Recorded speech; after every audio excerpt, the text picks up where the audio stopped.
Before we begin, you must understand that everything you are about to read is absolutely true, and the events continue to this day.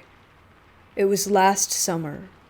My girlfriend, now wife, and I finally made the big decision to move in together.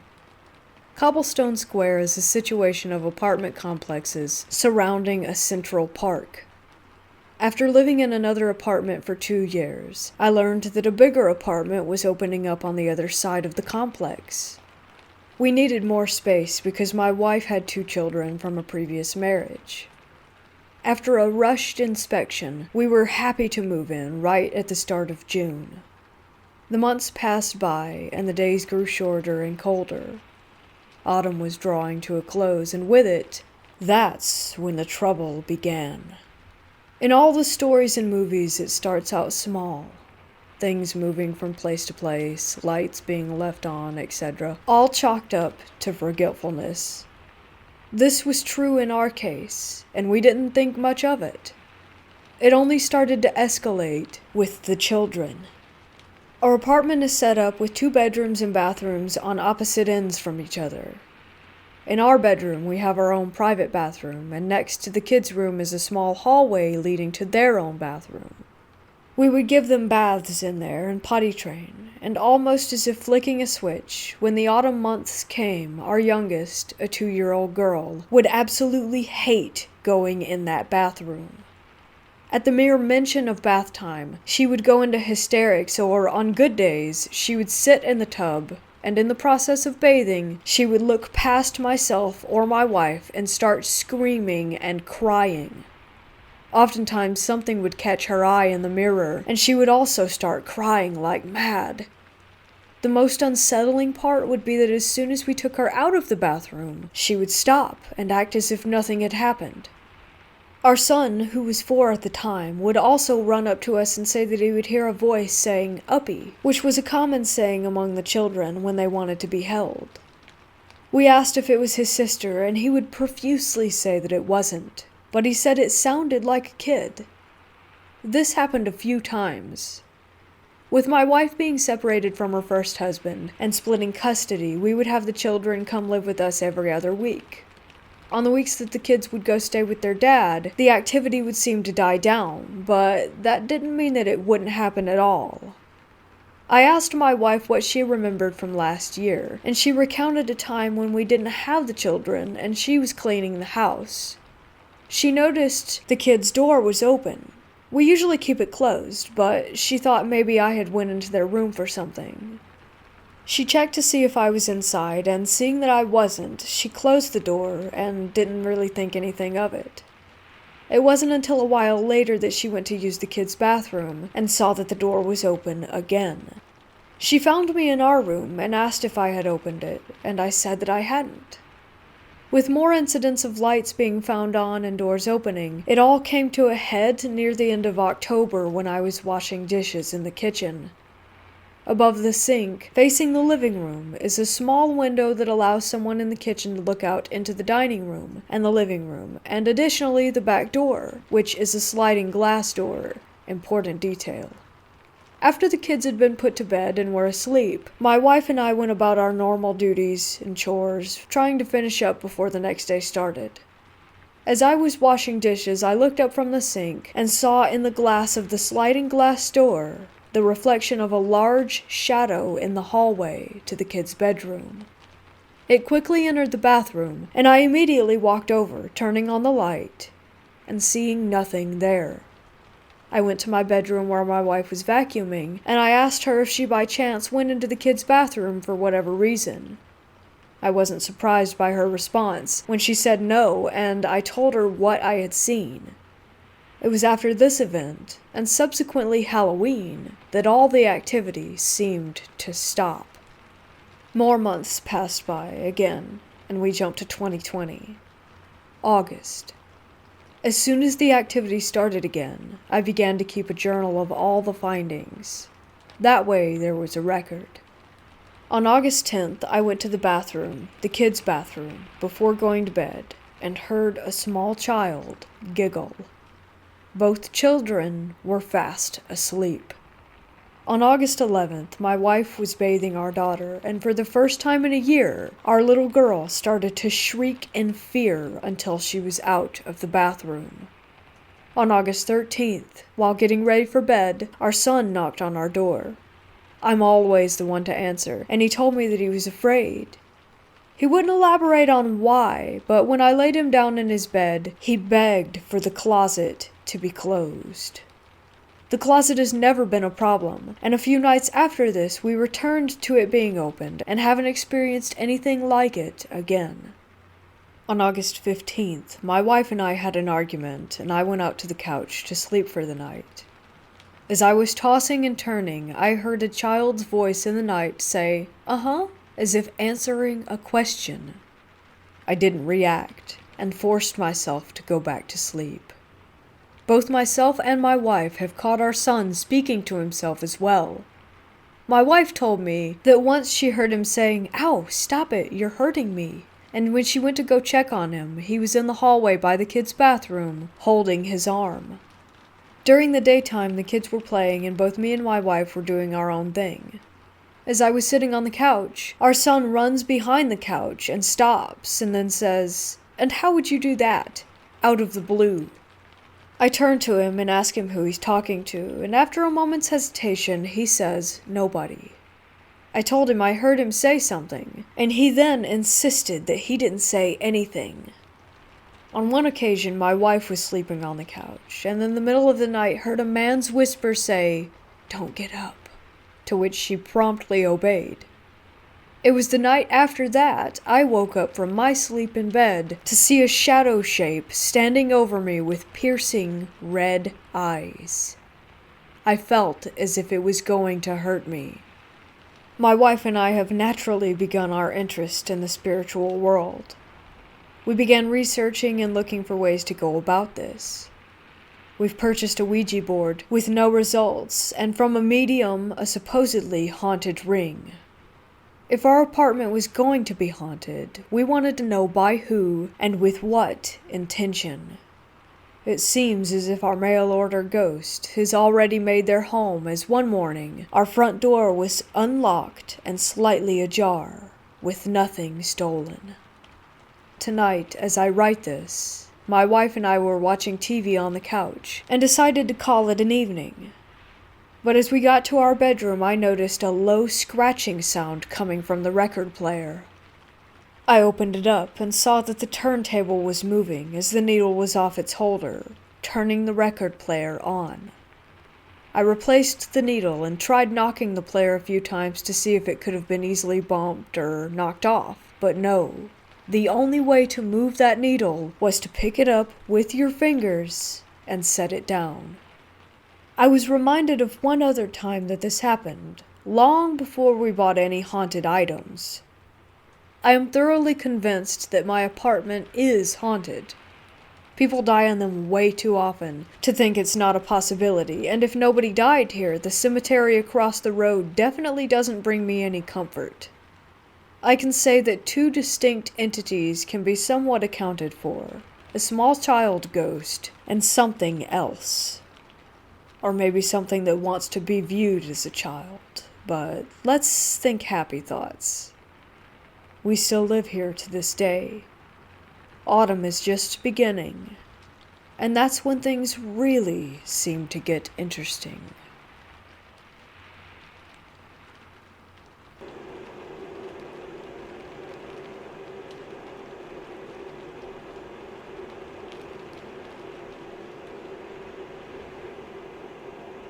Although I've had several paranormal experiences in my life, I was always a skeptic. I try to debunk my own experiences, like, what if I was just tired? There must be a logical explanation. However, this experience made me a believer. A few years ago, I visited my friend who lives abroad. We decided to go inside an old amusement park that had been abandoned years ago. As a kid, my friend had visited the place every week, so it was pure nostalgia for her. We snuck through a hole in the fence and entered the park. The place was taken back by nature, mostly overgrown and with small, swampy little puddles everywhere. We were nervous about snakes hiding in the grass, and about the big pack of feral dogs roaming the property. But the paranormal hadn't crossed our minds. Upon entering the park, the dogs barked at us, warning us to leave them alone, so we avoided the area where they were and went on exploring. We seemed to be the only people there. After a good 30 minutes or so, we stumbled upon an empty karaoke bar. The place felt off somehow, not like the other buildings we encountered. My friend explains that this building is not what it seems. Karaoke bars in her country are often a cover for alcohol consumption, which was illegal back then, and prostitution. She doesn't recognize the place, which is weird since she spent a big part of her childhood at the park. We figured that it must have been a bit hidden away from the crowds, since it was most likely linked to illegal activity. The moment that we entered the building, my attention was immediately drawn toward a creepy door with a broken glass panel. You could see that there was nothing on the other side, but somehow the darkness behind the door seemed more solid than the door itself. I stared at it for at least a good 15 seconds before I tell myself to stop freaking out about a door. While we explore the first floor, I hear footsteps right behind me.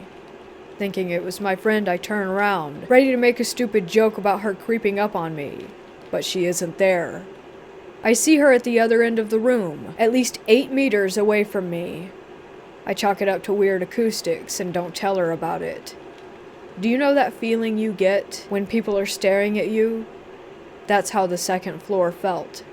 It was as if we had walked into a crowded room, except that no one was there. Like on the first floor, the darkness of some unlit areas somehow seemed too dark, more solid. I became increasingly nervous, but I didn't tell my friend since I didn't want to sound crazy. Soon, my friend stopped in her tracks and said that she wasn't comfortable exploring any further. She later described that room as a quote-unquote black hole. She recalls feeling as if all her movements were slower than normal and as if her brain were foggy. This was right above the door that freaked me out so much. Back on the first floor, we feel silly for even being that nervous, and we try to overcome our fears. I decide to open a door adjacent to the freaky door, which was easier said than done. The door was stuck, and I had to put my weight behind it to get it to open. We caught a glimpse of a small storage room before the door was slammed shut again. We almost made a run for it, but since we stubbornly didn't want to give in to our fears and be wusses, we took a few more pictures of the room before we left. Once outside, we rationalized it by saying that it must have been some sort of animal, a stray dog maybe, but we were not convinced. Opening the door took some strength, so what animal could have closed it with such force? There was barely any space between the open door and the wall, so I doubt that it could have been a person hiding there. We talk for a bit to lighten the mood, and we feel braver now that we're outside again. We decide to visit her favorite attraction next, the pirate ship. In the past, it would swing back and forth, but now we couldn't get it to move no matter how much we tried. We both pushed against it with our full body weight, but the ship just wouldn't budge. We take a few photos while we chat about my friend's memories of the park. All of a sudden, the pirate ship begins to move. Slow at first, so slow that I thought that I had imagined it, but then it started to swing more clearly. Since we don't feel the creepy vibes that we felt at the karaoke bar, we decide to stay and watch. After a few minutes, my friend remarks that we should head back soon, since she wouldn't want to be in this place after dark. Immediately after those words left her mouth, it got darker, as if it were suddenly twilight. Remember the dogs who barked when we entered the park? They had been quiet since they realized that we were not a threat. But now, they go wild, barking and howling in the distance. My friend and I don't hesitate, and make a run for it. We run through the dark, overgrown park while the dogs go crazy. It was surreal. Once we reach to the hole in the fence, we crawl out as fast as we can, and suddenly, we feel safe again. I swear, once outside, the sun was shining bright. We looked up to see if it was just a well-timed cloud that had moved in front of the sun, but we couldn't see anything. To this day, my friend is convinced that something told us to leave, since it got dark right after we decided to go home once it was getting dark.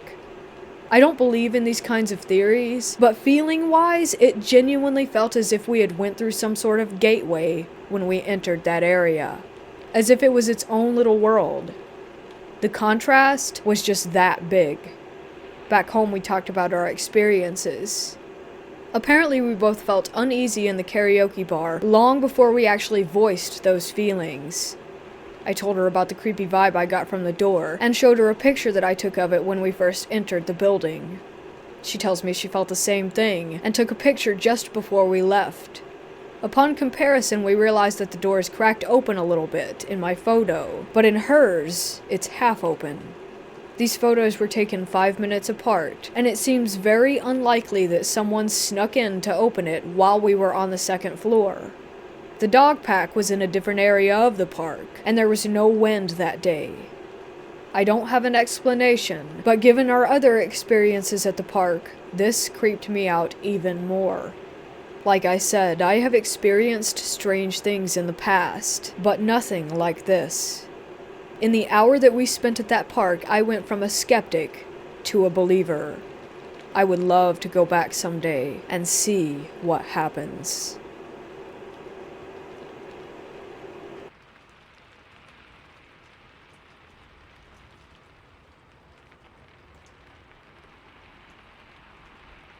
I was riding my bike down a long road with almost zero vehicles on it. I was in the dedicated bike lane, scooting along as I'd done hundreds of times before down this stretch of road. There's about 3 feet of opening gap between the curb of this road and the bike lane, followed by a 3-foot wide bike lane, and then finally, the vehicle lane. Vehicles are not allowed to park in the gap or bike lane unless they're the city maintenance vehicle crews. Vehicles are not allowed to park in the gap or the bike lane unless they're the city maintenance crews that service the road, grass, and noise walls of this particular stretch. Well, this day there was a big blue moving truck parked right on the curb, wide enough to take up the empty 3-foot gap and the 3-foot wide bike lane and spill over into the vehicle lane. I thought, no big deal, as there weren't any cars behind me and I had plenty of space to move into the road to go around it. The spot where the truck was stopped was the only spot on the stretch of road where the shrubbery from the other side of the noise wall was growing into the ground and out the other side. It sticks out like a sore thumb. But anyway, as I was going around the truck and into the vehicle lane, the door to the cab of the truck flew open forcefully right as I was about to pass it. I'm talking like the person that threw it open was trying their best to hurt me and waited for the best opportunity. At the last second, I clenched my teeth, swerved out of the way, and just instinctively swerved back into the bike lane and came to a stop. Angry and full of adrenaline, I screamed at them what was their problem, that they could have killed me, while dismounting my bike and making my way to the truck. This is where it got strange. There was no one inside the truck itself. I went back toward it, and there was no one outside of the truck either. It was really just there, with the door still wide open. There was nowhere anyone could have slipped away to. The noise walls are there to spare the neighboring homes from car noises, and they're about 10 feet tall, and they stretch out for a good quarter mile, with no open gaps anywhere. I went around to the back of the truck, and it was open and empty. Nothing in it, no hiding spots. Just an empty truck and an empty cab. I decided to just jump on my bike and go home. I pushed it out of my head and considered myself lucky to be unharmed. That lasted about a day. I can't help but feel like I was in some moment in time that somehow got stuck. Upon remembering the occurrence, there was almost no sound. No other cars driving by, no birds chirping, no wind blowing on what was actually a fairly windy day. It wasn't until I got closer to my home that everything felt normal again, and I was able to move past it. Now it plagues me that I didn't take a photo with my phone or didn't look for one of those "How's my driving" stickers to report the truck. It's one of those glitches that I'm just gonna have to wonder about forever.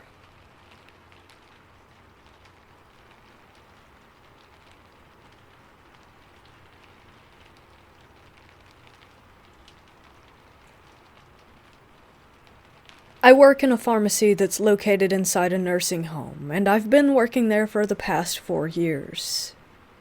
Just a note to mention, I've had many prior paranormal experiences in my life, but this is still ongoing.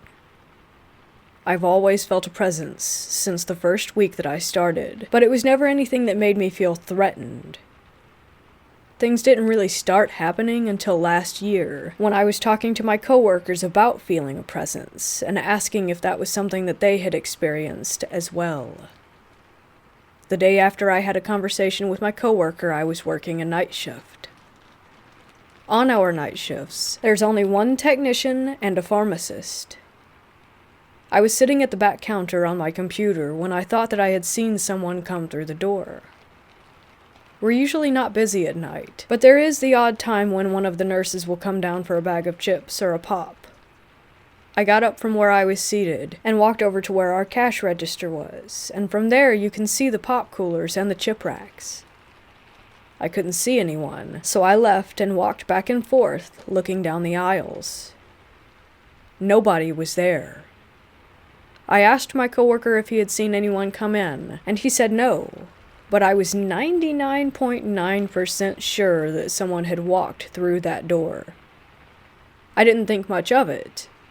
It was late, and I decided that I was probably just tired. I sat back down in my chair and started filling prescriptions. About 25 minutes later, I looked up and saw a pack of toilet paper slowly moving forward to the edge of the shelf before it dropped on the ground, startling me. There's absolutely no way that it could have just been our air system or a draft that had knocked it off. My coworker saw this too, and also thought it was odd. I told him it was a spirit that moved it, and he looked at me like I had 5 heads. So, to prove my point, I brought up the security camera footage. On the video, you can see 2 bright and fairly large orbs moving around as the toilet paper was being moved. I showed it to him, and there was no denying that it was a spirit trying to make itself known. That was my first significant paranormal experience at the pharmacy. We've had things go missing only to find them in the strangest places. For example, my car keys went missing one day from my locker, only for me to find them in with the prescription vials. My coworkers all swore up and down that nobody had hidden them there, and I most definitely didn't. Things are always falling off of the shelves, and sometimes they're heavy items, not just something light like the toilet paper incident. We had a 5-kilogram jug of Epsom salts crash onto the ground and break open, and no one was even remotely close to the aisle. Many of my coworkers and I see what looks like someone walking by out of the corner of our eye, only to realize that no customers are in the store. We also hear what sounds like the door to the front entrance open and close, and nobody is coming in. This happens multiple times a day, sometimes. The only time I've ever felt threatened or scared so far was when I was working the night shift and got locked in the bathroom. It could well have been a hardware malfunction, but I don't believe that it was. The handle locked from the inside, and I don't normally lock it anyways. I did my business, flushed the toilet, and washed my hands. I went to exit the seemingly unlocked door and felt that it was being held shut from the other side. I figured it was just my coworker messing with me, so I started yelling his name, and that it wasn't very funny, and to let me out. The handle started moving as if someone was on the other side, wiggling it. I yelled again for my coworker, and he must have finally heard me because I could hear his footsteps.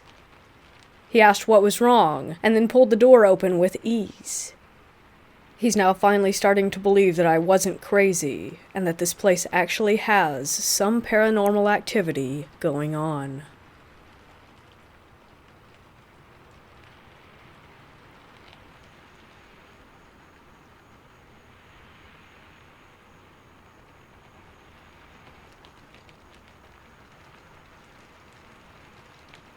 When I was younger and inexperienced, I decided to go to a spot in my small town that is supposed to be haunted. The story goes back to the 60s, when a man and a woman with 2 children got into a major argument, and she decided to leave with her kids. She packed up and left with her son and daughter, and began to head over a small bridge just south of town, when she noticed that the husband was coming after her in his vehicle. Outraged, he ran her off the bridge and killed her and the 2 children.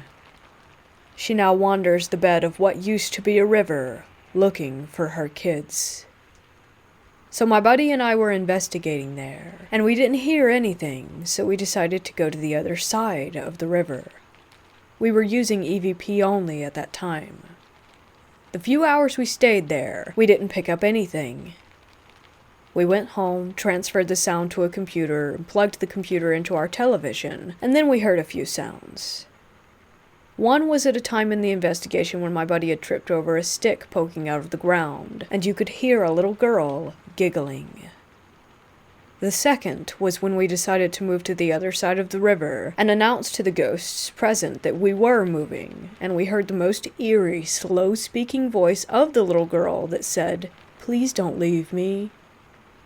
We were never touched or harmed in any way, but after a while we realized that we failed to introduce ourselves and that we did not ask anything present to not follow or attach itself to us. The night afterward, my mother told me that she was going to take a bath and asked us if anyone else had to use the restroom. My friends and I said no, and we continued to play our video game. Next thing we know, we heard screams coming from the bathroom. My stepfather ran into the bathroom, and my mother came out wrapped in a towel, mad and upset that we went ghost hunting, and she believed that something was messing with her. She went to her room and got dressed, and came back out and said that her back was burning. I lifted up the back of her shirt to see my initials scratched into her skin. At this time, I was a bit worried and frightened, and I told her to lay on the couch so that I could keep an eye on her, as she said that she was tired. She then woke up a few hours later, but didn't seem fully awake, almost as if she were in a trance, sweating profusely, and her hair was soaked. She began mumbling weird things that we couldn't understand, and started saying 666 and drawing a pentagram in the air with her finger. I decided to look up a prayer, hoping that this would help. I ended up finding the St. Michael prayer, and my friends and I began chanting it. As we were chanting, she began screaming and cursing in a disembodied voice, and then suddenly dropped back down to the couch and passed back out. She woke up like nothing had even happened, and was confused as we explained. After time passed and nothing else occurred, I decided to go to a friend's house who was female. As I was headed there, I got a text message notification that said, "Where are you going? You're not." I clicked on the notification to finish reading the message, but the text had vanished. I called my mother and asked if anyone from the house had messaged me, and she said no. So ignoring it, I went on over to my friend's house. It was around 1 a.m., so we went to her room and laid in bed, and she got up saying that she had to go to the restroom. As I lay there, I began to hear growling noises coming from her bedroom closet. When she got back, because I wasn't going to go and look, I asked, "Do you have a dog in your closet or something?" And she replied, "No, I don't own a dog. We're not allowed to have animals here." I was freaked out the rest of the night, and didn't fall asleep until almost 4 a.m., listening to see if I could hear anything else. After awakening, of course, I was really tired. I called my mother to make sure everything was okay, and she said that nothing else happened while I was gone. And nothing else has happened since. Moral of the story is don't meddle in things that you don't understand or have not studied or prepared to deal with. I'm still interested in ghost hunting, and may do so in the future as I'm now more educated on the subject, and will take better precautions from here on out.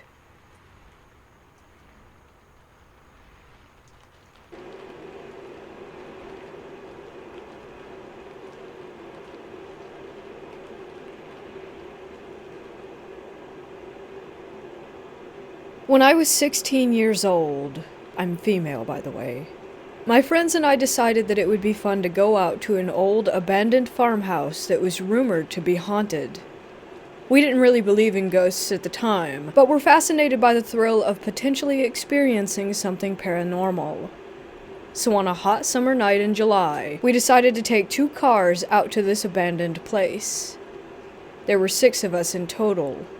It took about 45 minutes to drive there, so we left around 2:15 a.m. because we wanted to arrive at the farmhouse by 3 a.m., witching hour. To get to the house, we drove down a dark, winding country road with houses few and far between. There were no streetlights, so although it was a warm summer night, it felt incredibly scary as we drove through the unfamiliar place in the pitch black. As we arrived at the house, I nearly felt sick to my stomach. I didn't believe in ghosts or the paranormal at the time, like I said, but something in my gut just felt wrong. The house was situated at the bottom of 2 hills, and there was no driveway in front of it, so we had to park at the top of the hill where there was an area off to the side of the road covered with crushed rock. We got there just in time to fulfill our plan of arriving at witching hour. As we walked down the hill, we saw the house. It basically looked exactly how you would picture an old abandoned farmhouse. Exposed gray wood, pieces of siding falling off, and old, overgrown plants all around the entrance. There were 2 levels to the house. The first level had 2 windows on either side of the door, and the top had 3 windows, one to the left above the door and to the right. As we walked closer, we saw that the door was open, so we dared each other to go inside. We formed a line to enter. 2 of my friends, who were guys, went in front of me, and I was the third in line to enter the house. The first guy is friend number 1, the second is friend number 2. As we enter, I immediately felt ice cold. I have never felt that kind of cold in my life, as in, I felt it all the way in my bones. As soon as I felt it, I heard friend number 1 scream at the top of his lungs. It all happened so fast that I could barely make out what it looked like inside. I mostly remember an uninviting couch laid across the stairs with the living room to the left of the stairs and the kitchen to the right. It was like walking back in time. Old floral wallpaper peeling off the walls. So the second that friend number 1 screams, we all run out of the house immediately. As I looked back toward the entrance, I noticed that only friend number 2 exited the house behind me, and friend number 1 was still screaming inside. Like blood-curdling, in fear, scream. Friend number 2 runs back into the house and grabs friend number 1 and pulls him out. My first friend was so scared that he ran from the house screaming that something was holding him up by the air by his shirt. He rips off his shirt while he's running, and all I see are 3 big tears in the back of it. It looked as if 3 prongs from a pitchfork had ripped through the fabric. But it doesn't end there. As my second friend stepped foot outside the door, he begins yelling in pain. I looked back, and he had blood dripping all over his face. I literally felt like I was in a horror film. He came toward me, and I was in full instinct mode. I took my sweater off and gave it to him to try and stop the bleeding. He just yelled at me that something had hit him in the nose, and that he needed to get to the hospital. So we run back up the hill, which felt like 1,000 years, to the car. When we get into the car, I get friend number 2 tissues and clean up his nose, and I shine my light on it to see what was bleeding. His right nostril had a clean cut all the way through it, as if someone had taken scissors or shears and cut it. And it gets worse. As we're driving away, my friend and I both look to the house, and there's a candle lit in the top left window. Then, as I look to the other side of the road, I still want to cry when I think about this. I have the image and feeling just burned into me. And there's this old trailer with a light on, and the silhouette of a man with a hat on in the window. I am 100% convinced that this old man was an evil spirit. Just the feeling I got of him staring at me, watching me as I drove by. I still feel the chills when I think about it. I felt like it was a warning to never come back to his property. Like he was the spirit that hurt both of my friends and that he was sending me a message. On the drive back, we ended up bringing my friend to the nearest ER, where they stopped the bleeding and stitched up his nose. He still has a scar from it, and his right nostril looks as if it were dog-eared from where it split apart through the stitches when it healed.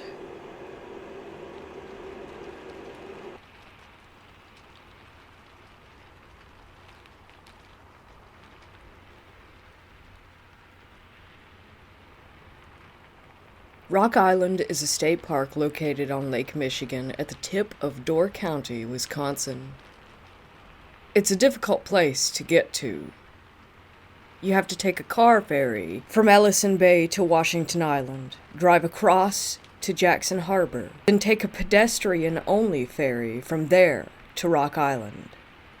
No vehicles or bikes are allowed there. Though the island is relatively small, about 975 acres, it has a rather interesting history. In the early 1600s, it was inhabited by a tribe of Native Americans, as well as a small fishing village of European settlers. The two groups didn't trust each other and did have a few bad encounters that nearly led to violence, but for the most part, they coexisted peacefully. By the 1640s, the Native Americans had migrated to other parts of Wisconsin. Shortly after their departure, some settlers reported seeing a new group of people on the island. They appeared to be more white settlers. However, they wore strange clothes and kept to themselves. No one from the fishing village was ever able to speak with one of these new settlers, or even find where they were living. It was around that time that strange things began to happen. Livestock. It's not mentioned which animals were found slaughtered in the village. Blood was found marking some of the buildings in the village. On a different night, a building used for meat preservation burned to the ground. The villagers felt that these actions must have been taken by these new people. They intended to find them. After a thorough search of the entire island, though, including the wooded inland area, not a single person was found. The strange occurrences seemed to stop soon after the search, and none of the settlers were ever seen again. In 1836, a lighthouse was built on the northern part of the island. After construction was finished, it was inspected, and the report read, "The material of which the lighthouse and dwelling are made are of the best quality, and the work was done in a substantive and workmanlike manner."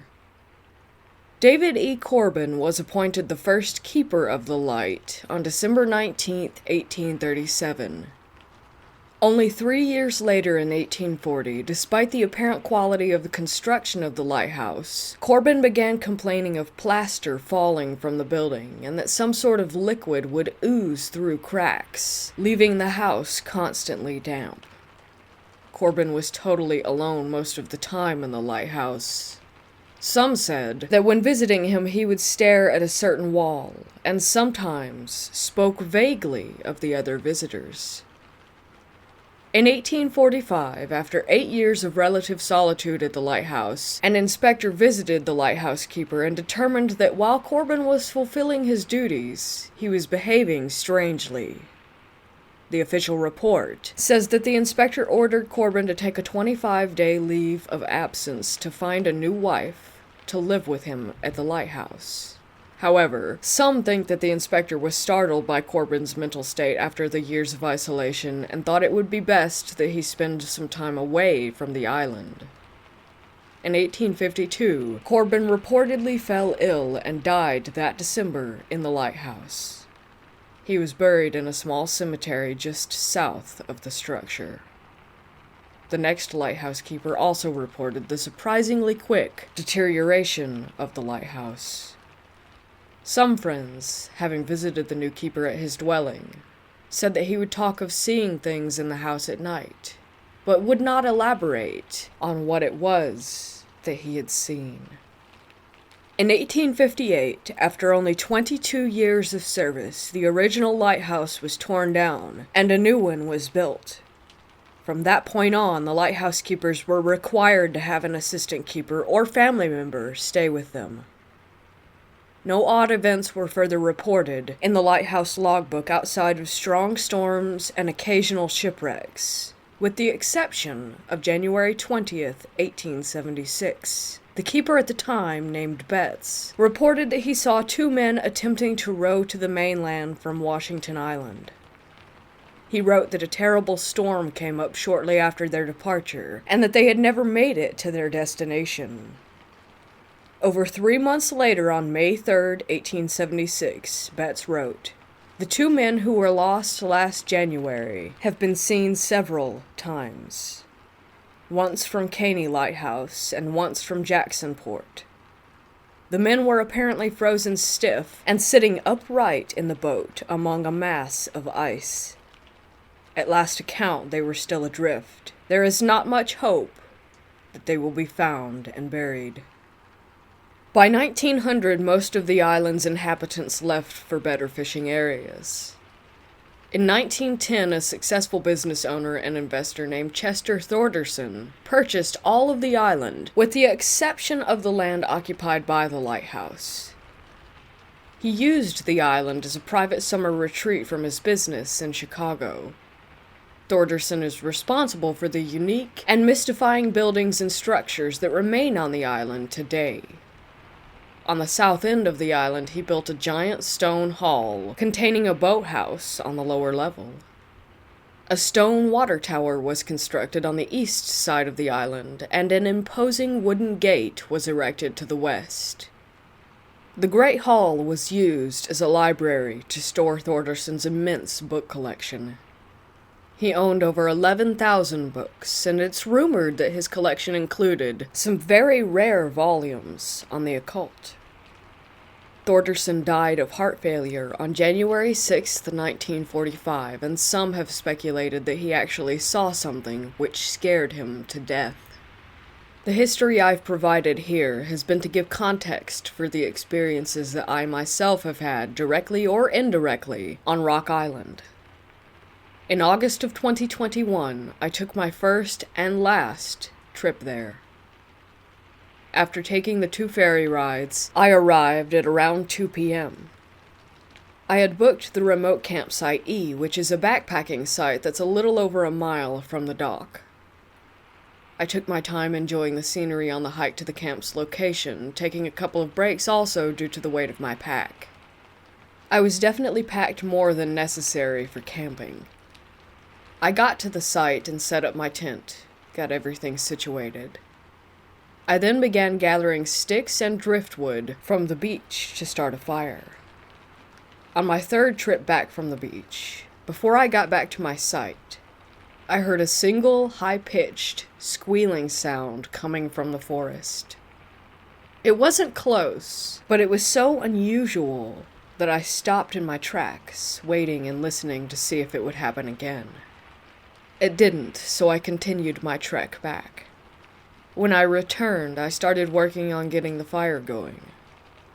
The remote camping sites on Rock Island are pretty well spaced out. Sites C, D, and E are grouped together, but there's probably 100 yards between each one. There's no real trail connecting the 3 sites directly, but enough people have walked along the ridge between them to have made an obvious path. As I was setting up sticks in my fire ring, something caught my eye, and I looked up. A fair distance away, it could have been at Site D or a bit further, there was a person running in my direction.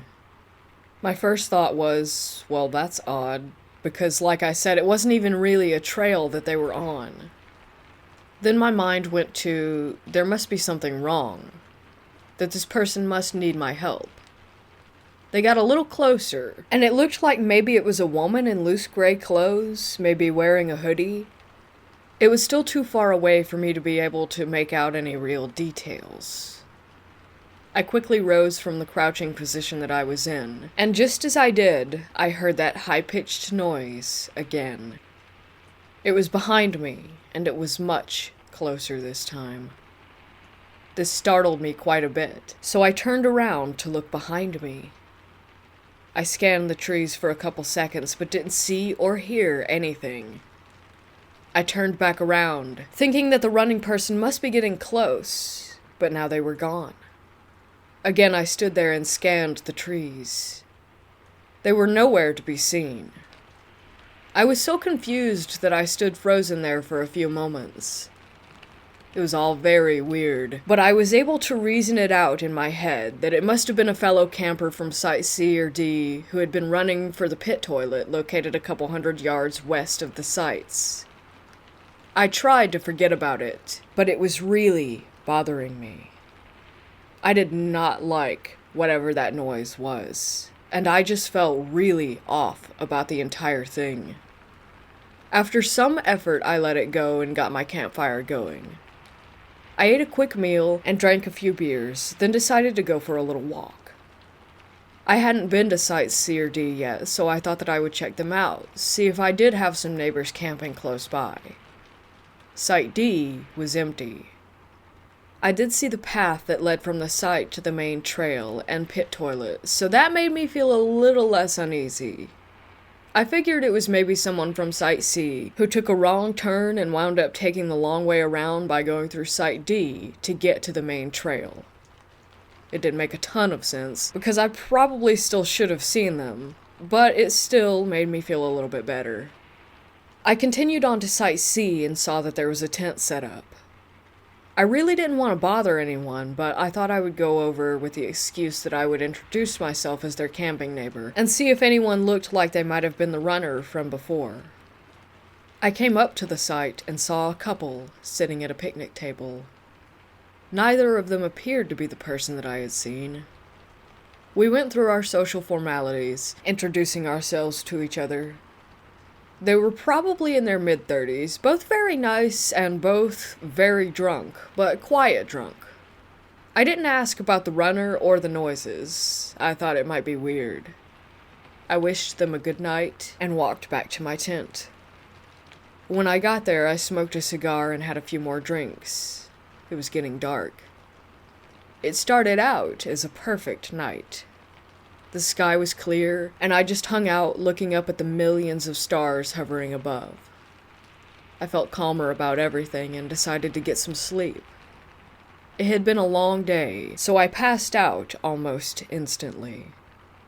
At nearly 2:30 a.m., I was awoken by a huge boom of thunder. The sky had begun pouring rain. The wind picked up, and the temperature dropped. I love camping in the rain, but I do not love camping in a lightning storm. I was beginning to worry. The wind was whipping around my tent, and the ground shook from the thunder and lightning. I didn't feel great about being out there in a tent, so exposed.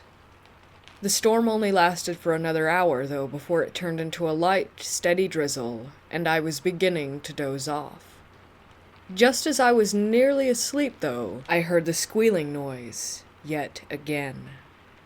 I opened my eyes wide and lay there silent in the dark. Then came another noise, this time much closer.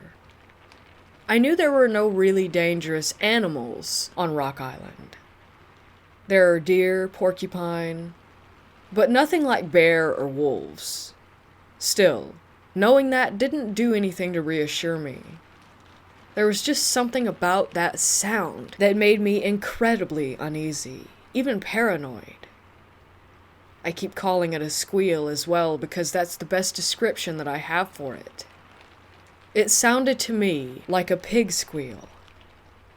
I honestly don't know that much about pig noises, but that's what I thought of when I heard it. An injured, angry pig squeal. I continued to lay in my tent and started hearing footsteps outside. It was still raining, so the sounds were a little buried in the sound of the rain, but it definitely sounded like a large animal or another human that was walking around. I sat up and took out my knife. In my head, I kept telling myself that it was fine, that there was nothing in those woods that could hurt me. I listened as the footsteps started moving away. Then I just sat there, still holding my knife, for about 10 minutes without hearing anything. I kept internally telling myself that it was just an animal, everything was fine, and that I was being stupid because I just needed to get more sleep. Just as I was about to lay back down, however, there was yet another squeal. This one was very loud and very close, as in right outside my tent. It felt as though my heart just stopped then and there, and a shiver went down my spine. My heart beat so hard that I felt my pulse through my entire body and could hear the blood rushing in my ears. It took everything in me to force the words, "Get out of here," from my mouth. I didn't shout, but tried to be as stern and mean-sounding as I could in the moment. I didn't hear any more footsteps or squeals that night, but I also couldn't sleep. I just laid there in the tent until eventually the rain stopped and the sun rose into the sky. All the time I kept reassuring myself and at the same time telling myself that I had to be being stupid. It had to be just an animal. It was probably 7 a.m. before I decided that I had to get up to relieve myself. As soon as I unzipped the tent flaps and stepped out, I saw that the site's picnic table had been flipped upside down. When I saw this, I was surprisingly calm in my reaction. I simply thought, okay, this is enough, I'm leaving the island today. I checked my surroundings. Nothing else seemed out of place. I eventually reasoned that the wind had blown the table over during the previous night's storm. It still seemed weird, though, because the table was heavy, and I felt like I would have heard it being turned over. I made some cold instant coffee, had a bite to eat. I started feeling better again, so I decided to go for a hike. I must admit, I get pretty easily scared when I'm camping in the woods by myself. Maybe that's natural. After breakfast and getting a bit of sun, I realized that nothing I heard was really anything that couldn't be explained. Other than not getting a good night's sleep, I was having a pretty good time. The reason I came to the island in the first place was to hike the 7-mile Thorderson's Loop Trail. It has a lot of interesting things to see, and I was excited to get going. I packed a few things in my backpack and started off. Fairly close to my site was the water tower. I have no idea how it originally worked, or why it had to be a tower, but it's an impressive building with a fireplace that looked as though it had been used recently. A bit further down the trail was a cemetery. It's known that 2 sisters and a few others are buried there, but it's also believed that there are more unmarked graves. They were likely some of the settlers from the old fishing village. The island has 3 cemeteries. One is by the beach, and that's where Chester Thorderson is buried. One is on the eastern part of the island, where the 2 sisters are buried. And one is on the northern part of the island, where the original lighthouse keeper David E. Corbin is buried. There's also at least one Native American burial ground on the island. However, no one knows exactly where it is. I kept walking until I came to a nice scenic overlook area with a bench where I sat down and drank some water. That's when I heard someone talking on the trail ahead of me, though I couldn't see anyone yet. There was a bend in the trail, and the trees were thick. I sat on the bench waiting for the people to appear. The voices were coming closer, and I could tell that they weren't speaking English, but I couldn't place what language that it might have been. Both voices were very deep, guttural. Then, from deep in the woods, I heard a loud call. Immediately, both of the voices I was listening to responded with a call of their own. I kind of smiled because it sounded like they were mocking whatever had made the sound in the forest. I got off the bench, put my backpack back on, and started walking further down the trail from them. I never actually saw the people, though. The rest of the hike went well. I visited the grave of David E. Corbin. I took a self-guided tour of the lighthouse. I passed by a wooden gate that seemed to have been used as part of a larger structure. Next, I went past the Great Hall and dock area from where I had arrived on the island and visited some of the other structures. Next, I came across the cemetery housing the body of Thorderson himself. And finally, I finished the loop by returning to my campsite. It was a very nice hike, with a lot to see, and it wasn't especially difficult, but still, I was tired. I did go down to Camp C and ask the couple from the night before about how they had fared during the storm, but they had already packed up and left. I was disappointed because I'd also considered asking them whether they had heard the squealing noises. The rest of the evening was uneventful. I built a fire, made a meal, had a cigar and some drinks. As soon as it got dark, I was ready for bed, especially after having had so little sleep the night before. I got inside my tent and quickly faded out of consciousness. I might have been asleep for about 3 hours when I woke up suddenly, instantly alert. Nothing that I was aware of had caused me to wake up, but I felt that something was wrong. I sat up, and this part of what happened is difficult to explain. A feeling of complete dread washed over me. It was unlike anything I had ever experienced. It was as if something or someone was inside that tent with me, and I could feel its anger, its seething rage, its hatred of me. Something very bad was about to happen, and I couldn't do anything about it. I started to shiver uncontrollably. There was a smell in the air, that of garbage or rotten meat. It was so strong that I wanted to throw up. I couldn't even move, though. I was frozen, and even weirder is that I accepted whatever was about to happen to me. Like my brain was telling me that whatever was about to occur, even if it were death, that it would at least be relief. Then I passed out. At least, I have to assume that I passed out. That's all I remember anyway, until waking up around 8 the next morning. I opened my eyes to discover that I was laying outside my sleeping bag on top of it, and my legs were in an unnatural and uncomfortable position. I was on my back, with my left leg straight out, and my right leg was bent so that my foot was up against my left knee. My heart was pounding, but I kept telling myself that it was a dream, and that I was leaving right then. I packed up very quickly and started off toward the dock to catch the first boat off the island.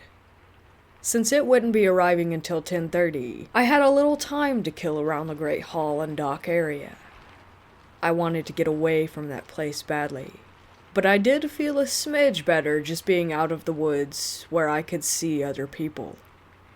I sat down on a bench, a little to the east of the dock, and lit a cigar, just giving myself something to do while trying not to think of the night before. I was sitting a few minutes, scanning out over the water, when I was startled by someone saying, "Hi!" I jumped and was embarrassed when the person came around apologizing, saying that they were just wanting to ask whether I had a lighter. I felt like an idiot, and told him that it was fine, that I just hadn't had much sleep. I tossed him my lighter and he lit a cigarette, then gave it back, and we began chit-chatting about the usual things that you would discuss with strangers. Where we were both from, the weather, and so on. It was a nice, normal conversation, and he seemed like a pretty nice guy. Naturally, in the course of our talking, he asked about which campsite that I had stayed at. I told him, and in response he explained that whenever he books a site, he comes to the island and chooses whichever spot that he wants, because the site requires the stay to be booked, but that you can actually camp wherever you want to because it isn't monitored. He told me that he comes to the island a few times a year, and that once he found a small log house in the woods. That his plan was to attempt and find that location again and camp inside the cabin. After my personal experience with only one time camping on the island under my belt, I kind of wanted to change the subject, to be honest. Then he asked if I had heard the screeching sounds. I knew that he was talking about the squealing. I told him that I had, and asked if he knew what it was. It took a second for him to reply, and when he did, I saw his face change. He had this expression on his face as if he were debating whether or not he should tell me, as if it were some kind of secret. Then, in a calm and matter-of-fact manner, he told me, "A demon lives on this island." Under any other circumstance, I would have laughed him all the way back to the mainland. Not after what I had heard and felt, though. He looked at me and must have sensed my anxiety and fear, because he gave a quick laugh, asking me if I had seen anything at night.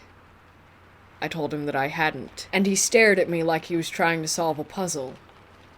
I felt like he could tell that I was lying, that I had, in fact, experienced something. At this point, I was officially ready for the conversation to be over. Then he told me that he had seen something in the cemetery in the dark. His face and mood changed again, like he was now trying to confide in me. I didn't want to ask what had happened, but I knew that he wanted me to, so I did, and when I spoke, my voice came out shaky. I could tell he changed his mind then about sharing with me.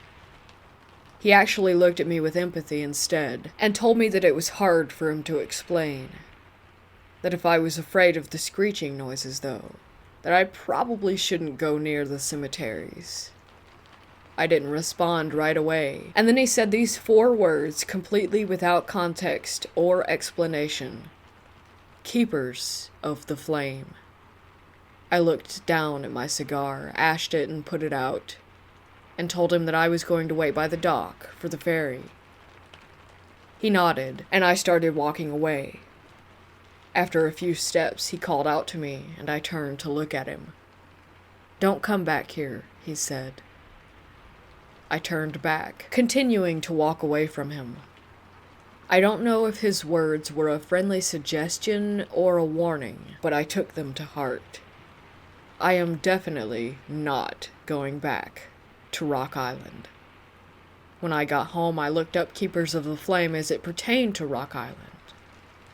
I found 3 things the mysterious stranger could have been referring to. The name of the Native American tribe who once lived on the island could be translated to Keepers of the Flame. The lighthouse keepers on the island were also referred to as Keepers of the Flame.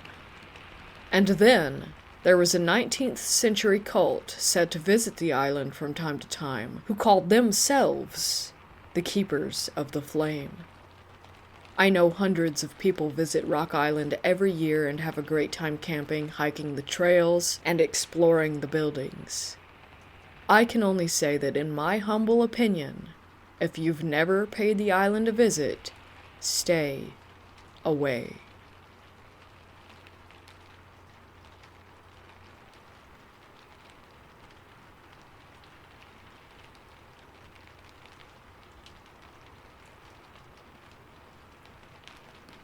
My late mother told me her ghost stories from a time when she worked as a charge nurse at a well-known hospital in my state. Please forgive me if the story is hard to follow, as she told me this when I was a kid. In the early 90s, my mother was fresh out of medical school and was fortunate enough to find a job at a prestigious hospital. The only downside of taking this job was the fact that she would be working the graveyard shift.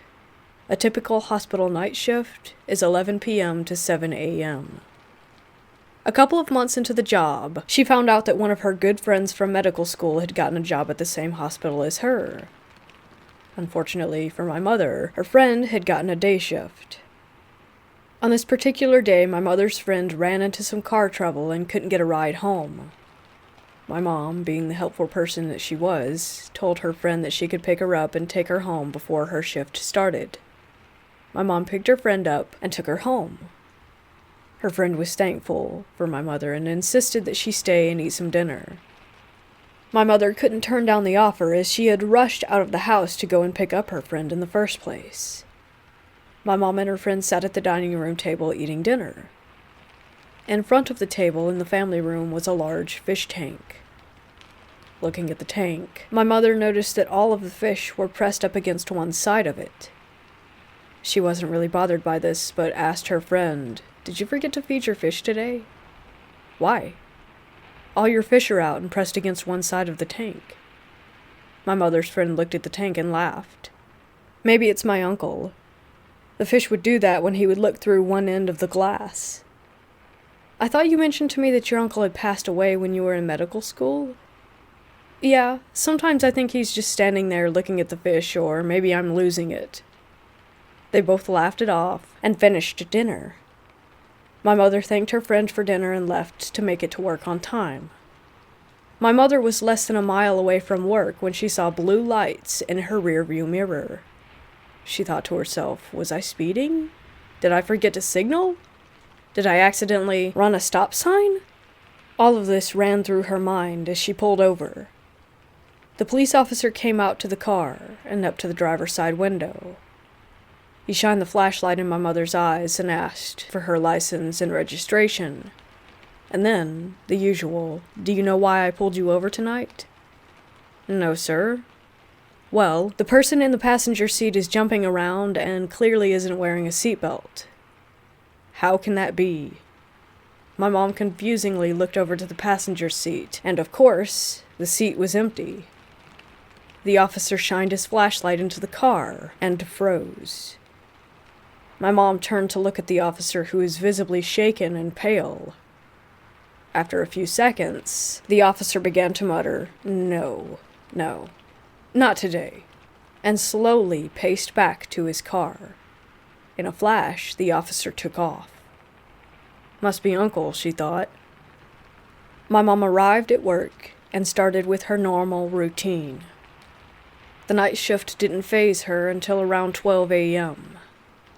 While finishing some patient paperwork, out of the corner of her eye, she spotted someone walking around in a patient gown.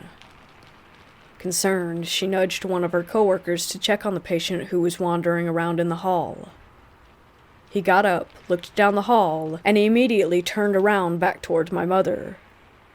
There was no one there. Confused, she looked over the desk, and indeed, there was no one there except other nurses and doctors. At around 2 a.m., my mom had gotten tired and decided it was time to get some coffee. She got up from her desk and began walking to the break room. On her way to the break room, she spotted the same patient wandering around the hall. Not wanting to disturb the other patients and nurses, she decided to follow this patient. She followed them until they turned and walked into one of the rooms. She walked up to the room and looked in, expecting to find them. Instead, she walked into an empty cardiology room. My mother walked out and began to think that she was losing her mind. Before exiting the room, she looked at the room number and saw that it read 616. She wrote it down on a notepad and continued with her shift. When her shift ended, she began to put away her work in her locker and pulled out her notepad. She looked at it, and it read Cardiology 616. Remembering what had happened, she used the break room phone and called her friend. Half asleep, her friend answered. My mom began to explain what had happened to her and mentioned her experience with the police officer and her shift at the hospital. Finally, my mom asked, "How did your uncle pass away, if you don't mind me asking?" "Oh, he was having some heart problems and passed away from a stroke." "When you visited him in the hospital, can you recall what room he was in?" I think it was room 616. "I think it was your uncle I saw last night and this morning." "No kidding."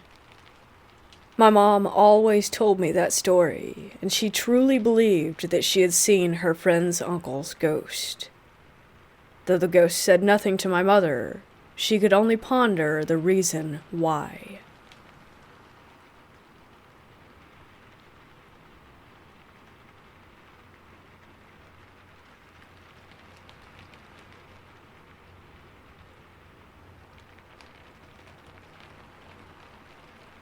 I come from the county where Ireland's most haunted house, Loftus Hall, is located.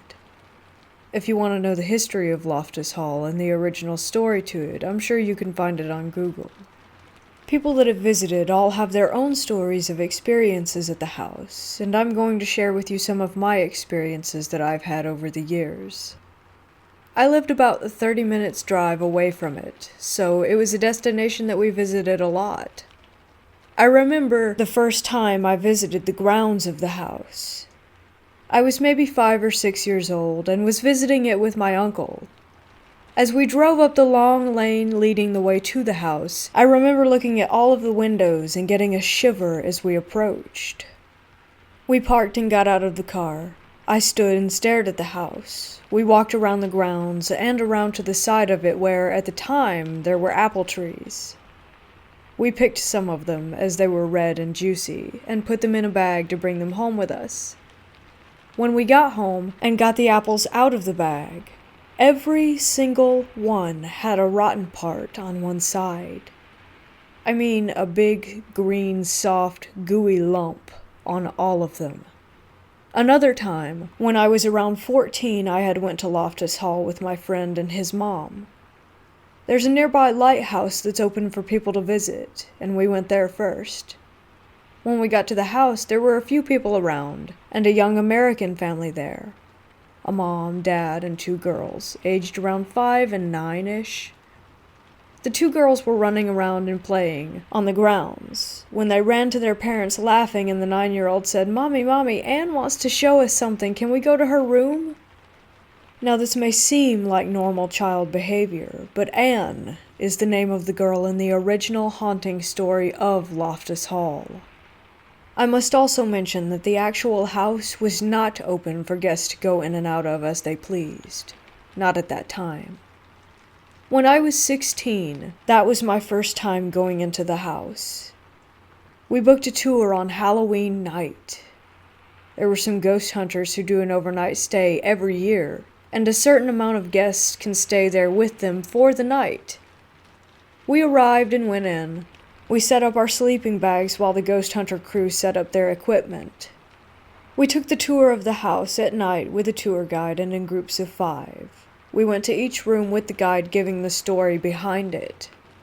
We got to a room called the Tapestry Room. This is the most famous, and apparently most haunted room in the building. It's said that Anne was locked in this room, and she died in the room as she stared out the window waiting for her mysterious stranger to return. You can actually find the details of this story online.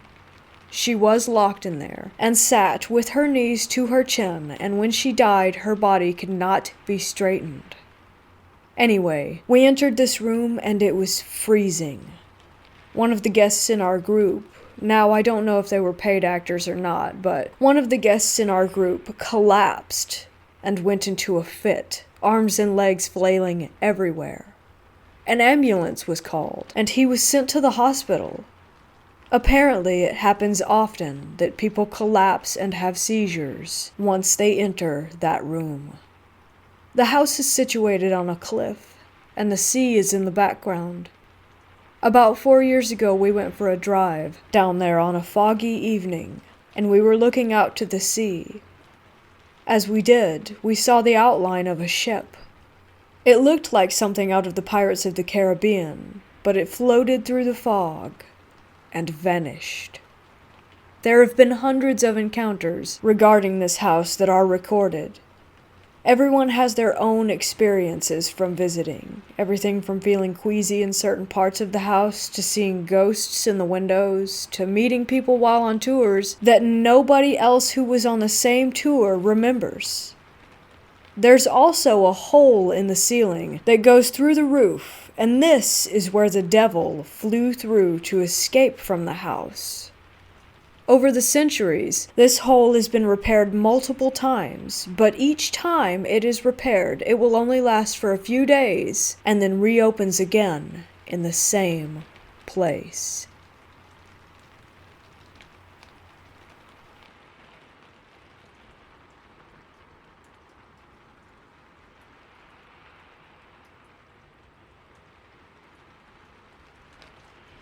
This happened a couple of weeks ago, and I'm still in disbelief. Little background, I work second shift and get off late at night, where cops are on the hunt for drunk drivers. Quite literally, like the title says, I was driving home from work when I pulled up to a red light. With me at the light was a police officer, nothing too out of the ordinary, but after the light turned and they sped off, I maintained a decent tail on the cop, never taking my eyes off of them. With me at the light was a police officer, nothing too out of the ordinary, but after the light turned and they sped off, I maintained a decent tail on them, never taking my eyes off the car.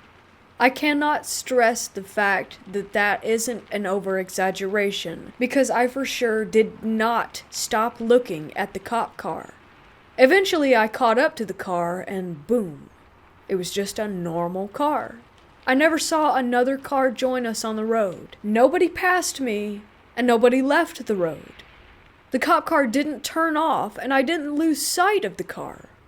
I obviously wasn't under the influence of anything save caffeine, which I'm accustomed to. It's honestly freaking me out, still.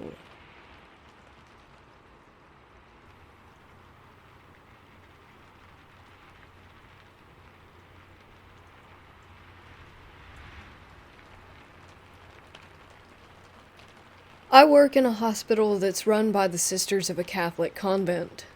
This hospital is pretty old, set almost in the early 1910s. Needless to say, quite a few buildings on the campus are ancient and eerie. No feet. I had night duty a few days back, and since there weren't any patients to attend to, I went to sleep in the room assigned to me in the emergency room itself. A few minutes in, I felt extremely cold. It was the peak of summer and this coolness just didn't feel right. I got up, switched on the lights, and went out calling the nursing staff. I told them I didn't feel comfortable sleeping in there tonight. They were more than happy to entertain me for the rest of the evening.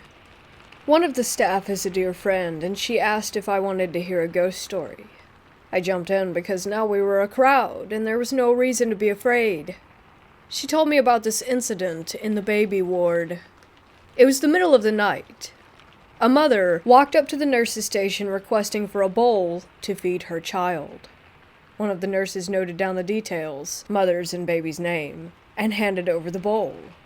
A few seconds later, the same nurse happened to look back and saw that the woman had no feet and was floating away in the air. She pointed to the other sister as well. After recovering from what they had seen, the nurse fired up the system to check the patient's name, and to their surprise, the discharge summary by the baby and mother's name showed up. The mother had died of postpartum hemorrhage after delivering a premature baby, and the baby too had passed away a few days later due to some neonatal infection. C floor. This floor consists of private wards, and is pretty posh.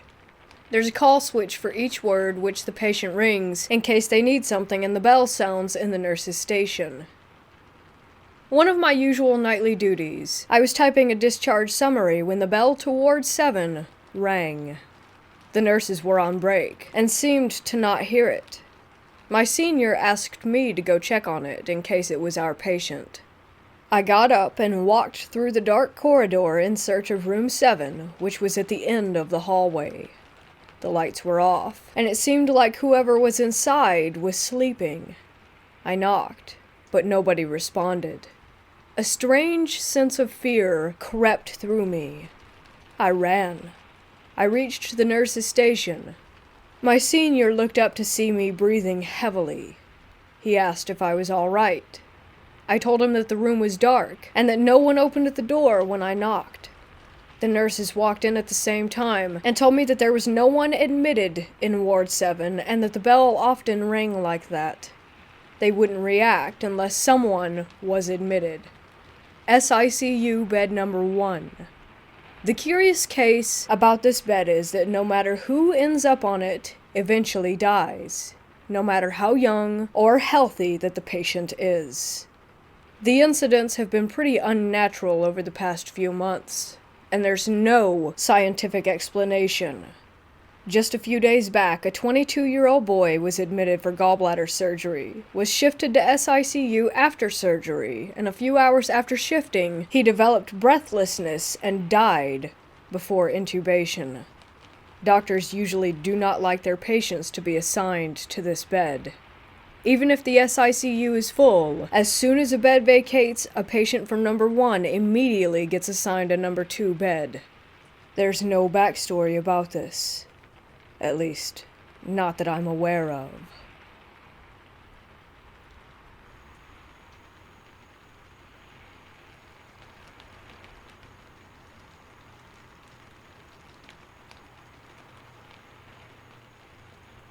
This happened about 9 years ago. My mom had made this friend who claimed to be psychic.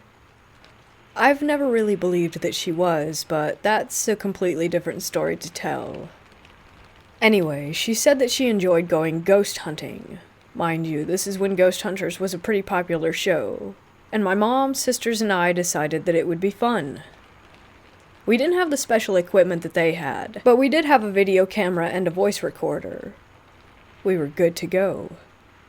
We visited several cemeteries that summer and got some pretty awesome footage, which I can share later. This one has always stuck with me. So, in doing research on where we should go next, I found a post about the cemetery in Lafayette, Colorado. It said supposedly that a vampire was buried there. The post said that some people believed this because he was from Transylvania, and a tree grew right up through the middle of the grave where they said his heart would have been. We decided to go. About 3 hours later, we showed up at this cemetery that looks more like a park. We get out of the car and begin walking into the cemetery, looking through all the headstones. Not very far into our walk, we come to the vampire's resting place. The headstone is a plain slab of concrete with a line down the middle and the name of the man, when he died, and where he was from. My sister, toting the video camera, comes walking up next to me and says, "So this is your stake, huh?" We didn't hear anything weird, and continued to walk around after that. The cemetery was pretty mild in comparison to the others that we had been to. The feelings weren't overbearing or scary. Suddenly, Sandy comes running toward us, whispering frantically, we have to leave right now, they're coming." She's the psychic one. Anyway, we start rushing back to the car, and suddenly these police officers on bikes come riding up. They gave us a warning, saying that the park was officially closed for the evening, but that we could visit during the day. We drove home and plugged in the camera to check the footage.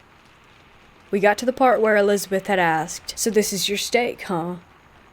A reply immediately came saying, "Yes, my stake."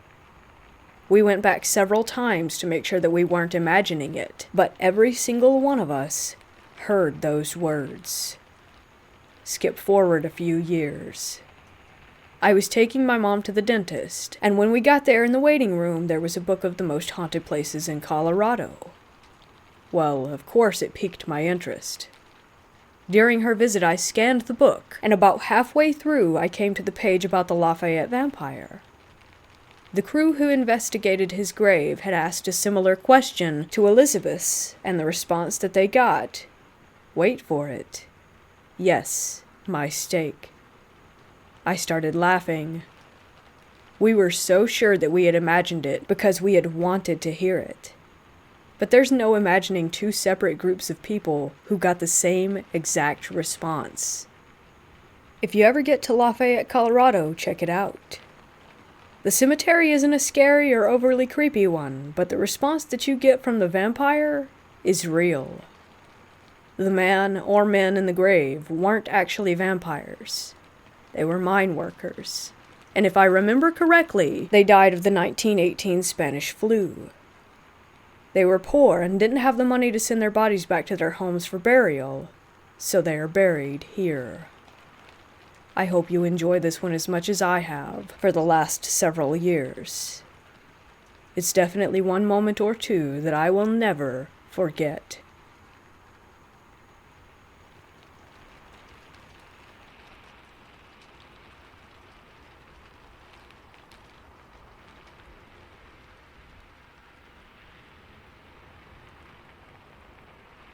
A couple of years ago, I worked at a hospital as security, and part of security duties for the second shift was to lock all doors downstairs in the basement of the hospital. The type of things down there ranged from offices, supply rooms, bathrooms, and the morgue. We would also have to check the refrigeration temp inside the morgue to make sure it was running properly, but that's not important. So one night I go down to the basement, which is basically a big rectangle, locked all the doors, and just as I was going to make a right to take the stairs up, I noticed someone walk out of the corner in what looked like blue scrubs. They took about 5 steps into one of the doors I had locked. They didn't open the door or anything, just walked right through. As security, I couldn't just brush it off because recently we had people steal from the supply room, so I had to check it out, especially since it was after hours. As I walked up to the door, I immediately got goosebumps because this specific door was 1, an automatic locking door that can only be accessed by ID clearance, and 2, I didn't see the individual pull out an ID, which you have to get in. You pull out the ID, scan, and wait for the green light to pop up to open the door. I literally just saw someone take about 5 steps into the door like it was open wide, which it wasn't. The door automatically locks and closes itself. I think to myself, well, if someone accessed the door after hours, they aren't allowed to, so this might be the person that's stealing stuff. If a nurse or someone needs to go to the supply room, they call security, and security escorts them because of stealing incidents. So I pull out my ID, scan it, and open the door. I walked in and saw nobody. Then I opened all the closet doors to confirm that nobody was hiding, and then immediately got the F out, because I was 100% sure that I had just seen a ghost. Later that night, I got a call from the ER department to escort a nurse down to the supply room. When I escorted her down there, into the supply room and told her what I had seen, she shuffled through some boxes in the supply room and pulled out the same exact blue scrubs that I had seen the ghost wearing. Except they weren't scrubs. They were the blue gowns that patients wear inside the hospital. So what I had actually seen that night was a patient's ghost walking around the basement. After this experience, I definitely believe in ghosts and the afterlife. To this day, I kick myself for not looking at the cameras that night.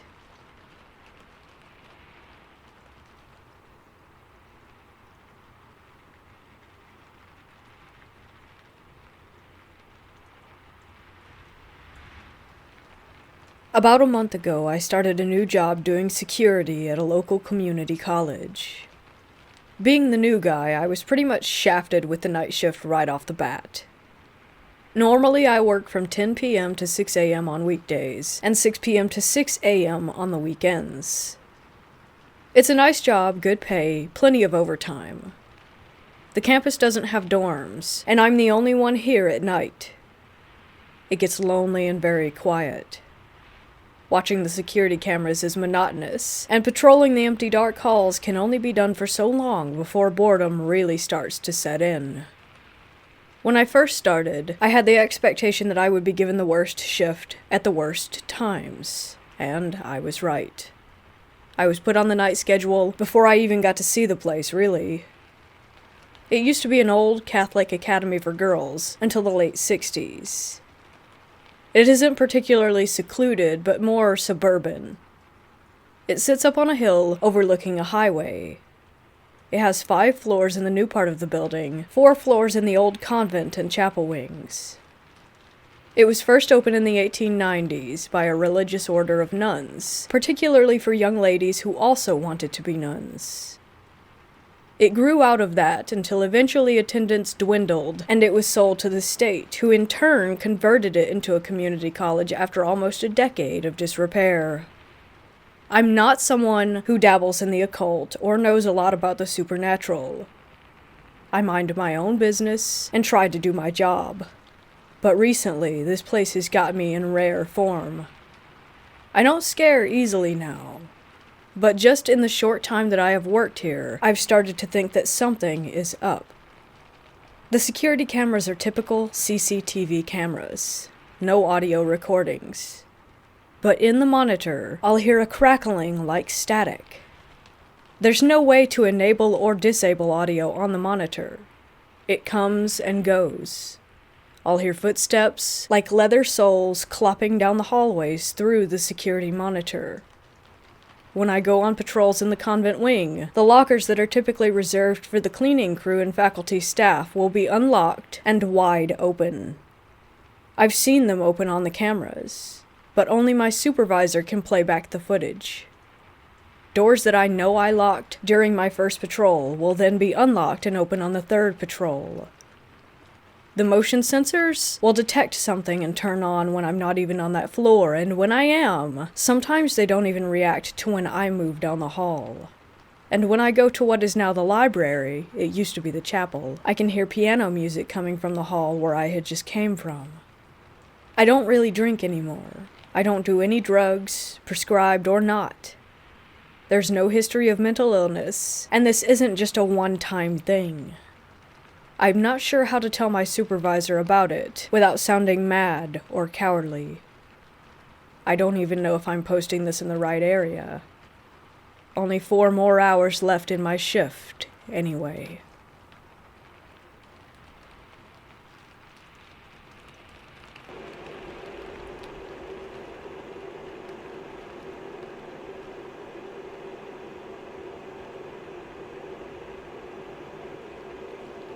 My girlfriend and I often get bored with our hometown, so we travel our state a lot exploring abandoned places. Some of these places are also deemed to be haunted. I'm browsing on my computer one day, and I find this prison located about 3 hours away from us. We decide to drive out there on the upcoming 4th of July because we figured that no one would be there for the holiday. This prison was very large, with 10 or so buildings ranging from cell blocks to indoor workout areas. All of these buildings were surrounded by guard towers and fencing that was impossible to enter without breaking the chain links. We parked behind these trees in the front parking lot and walked up to the main building entrance used for prisoner intake. Lucky for us, the front door was simply opened, and we could have just walked right in. We passed through that building, and here we are now inside the prison itself. It's a very large, open space with sidewalks and courtyards connecting the buildings. However, there were little things that seemed off about the whole place. Dead crows that lined the sidewalks were the most noticeable. It was like they flew over the prison and just fell out of the sky. Even the graffiti was made up of weird symbols that we didn't understand. We passed all that a little on edge now, and as we walked, I saw letters on the buildings. A, B, C were regular cell blocks. When we passed B, I thought to myself that we should check it out because B is the first letter of my name. Odd thought to have, but I went with it. The cell blocks formed the shape of a T, and in the middle of the T was a guard station with a ladder leading them to the second floor if they needed to go up there without having to interact with the inmates. This upstairs area connected to a hallway that led to a boiler room and a door with stairs leading down the side of the building. I walked up those stairs and past the boiler room, but I stopped dead in my tracks when I got to this hallway. I shined my phone flashlight into the hallway, and even though it was daytime outside, my light only went 1 inch into this area. I felt myself shiver even though I live in the south, and it's 90 degrees outside. I ask out loud if anyone is here with us to make yourself known. I'm sure this was a mistake, but I didn't mean it negatively. I just felt compelled to say it. From this pitch-black darkness, I hear a noise that sounded like something scurrying away, such as a small animal. I figure that's all it was. That made me nervous, when all of a sudden I hear footsteps full-on sprinting directly at me. It sounded like whatever it was had massive feet and could run unnaturally fast. I ran out of the building and down the stairs with my girlfriend right in front of me. We both looked at each other and determined that whatever it was did not want us here. We ended up walking around just a little bit more to other parts of the property, but we felt watched the entire time. As we departed through the front door, we felt better, almost as if we were being released from an unpleasant fog of energy. We had sage in the car and burned some, which also helped us feel better. I try not to think about it often, but I do wonder what we encountered.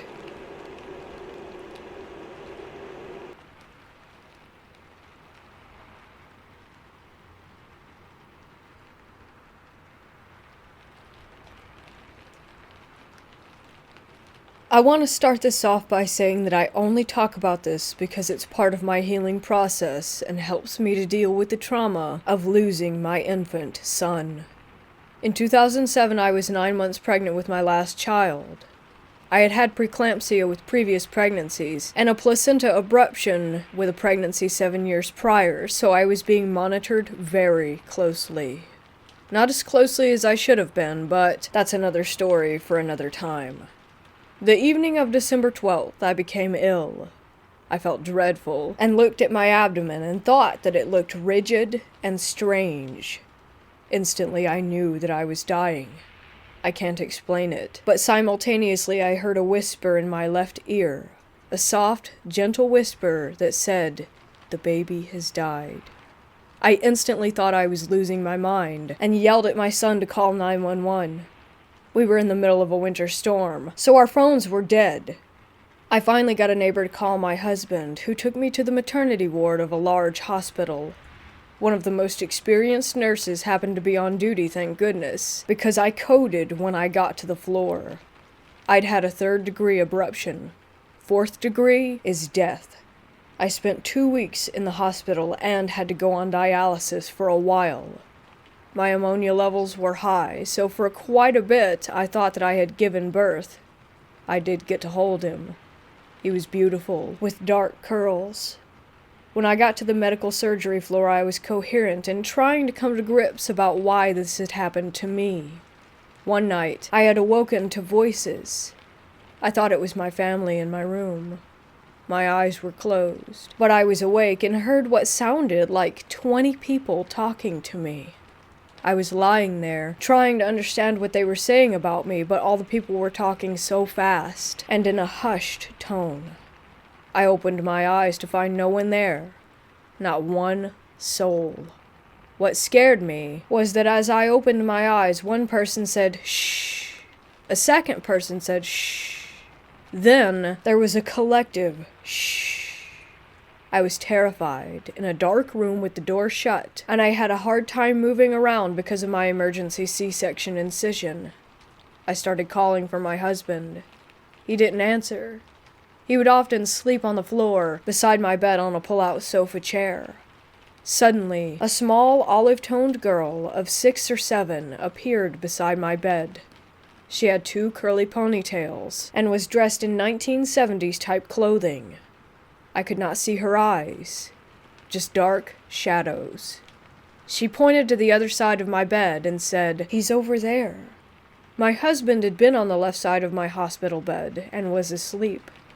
I turned back to face her, and she was gone. Having that experience in the hospital helped change my insight about death. I know that I will see my infant son again one day.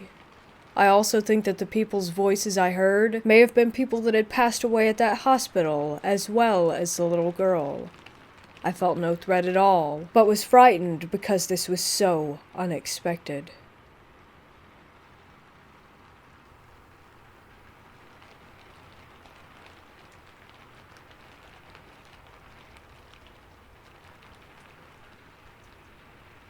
The first and only time I've ever seen a ghost, a dead person, a demon, whatever you want to call it, was exactly 1 year ago today. I had just gotten my bachelor after 3 years of studying social welfare and was now working at a group home for teens with substance use problems. My workplace was in a big old house, which was almost scary quiet during the nighttime, and I often felt anxious being there. Don't get me wrong, I really enjoyed the job and spending time with the teens, but working nights scared the crap out of me. I usually started my shift around 8 p.m. Around that time we often made dinner. I helped out with homework, and we talked for hours dealing with all sorts of issues until I went to bed, usually around 1 a.m., and this was one of those days. I fell asleep at 1:30, woke up 2 hours later like I usually do to get a glass of water. I I walked down the stairs, entered the common room, and then walked by a big window in the living room.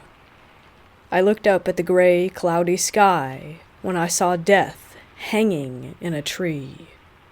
Brown, rotten flesh in the shape of a face. I rubbed my eyes, and then looked again, and the flesh was still there. I couldn't move, breathe, or blink my eyes for a few seconds. I was absolutely terrified. After a while, I found the strength to move my legs, and walked into the office again. I locked the door and sat there all night, and when the sun finally peeked out, I managed to move my legs to go and look out the window again. There was no rotten flesh this time, just a normal tree with green leaves. A few days later after this incident, I told my boss that I didn't want to work night shifts anymore since the lack of sleep. I didn't want to tell her the real reason, since she would probably think that I was mad. Maybe I was. And what if this was just a nightmare? Probably. But what if it wasn't?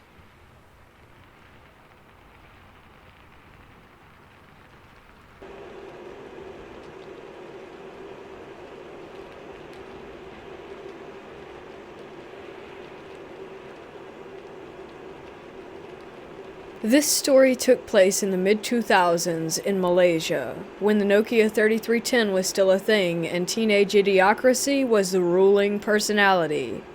I was only 14 at the time, and while introverted, I had a group of friends who were mostly in their late teens and early 20s. While this may seem unusual, it is somewhat common for Malaysian teens to have friends with considerable age gaps. One day, this group of friends decided to visit some abandoned flats and condos from a failed development project.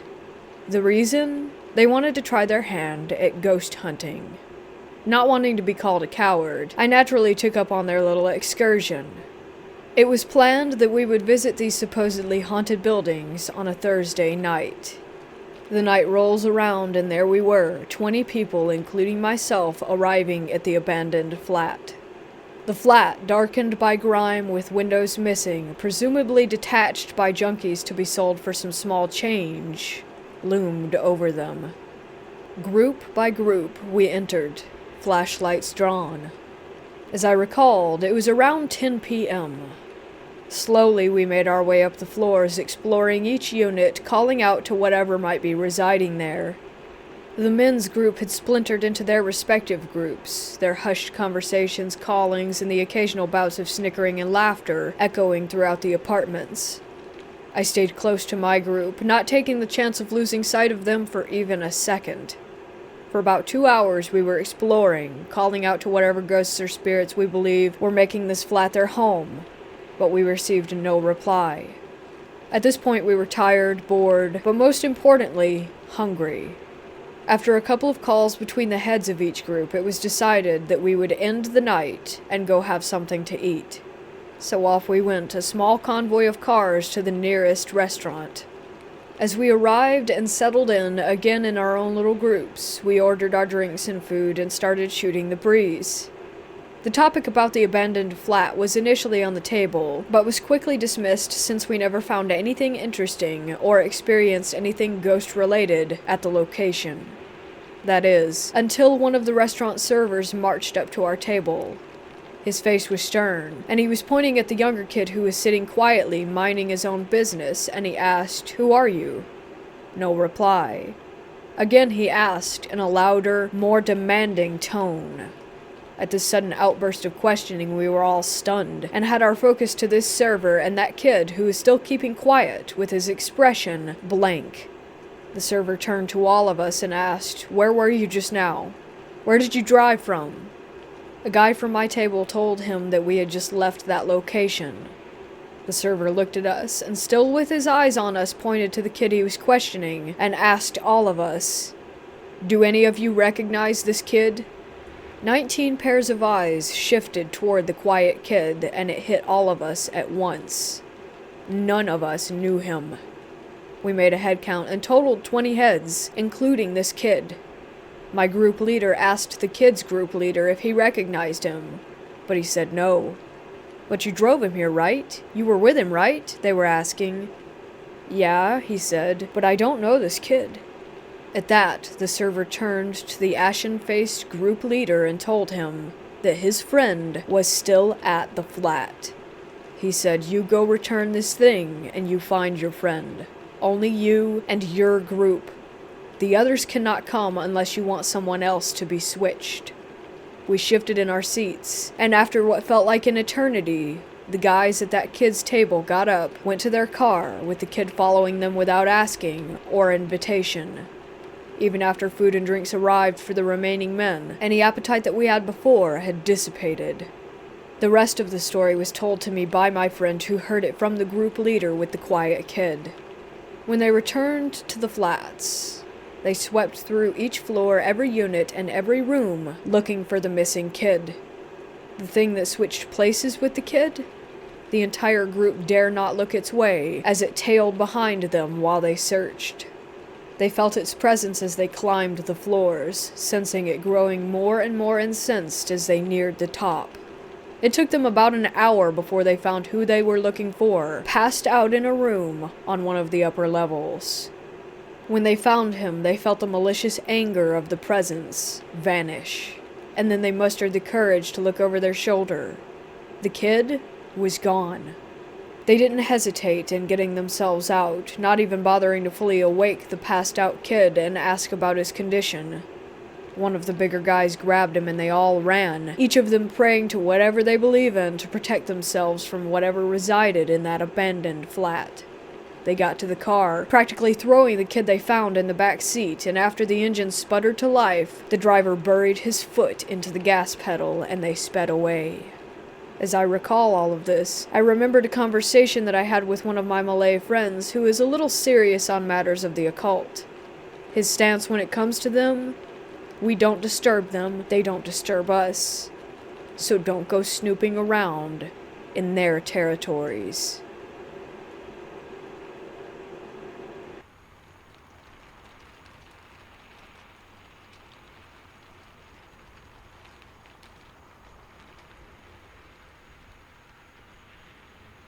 There's this large section of southwest Austin, Texas that used to be known as the Eanes Marshall Ranch.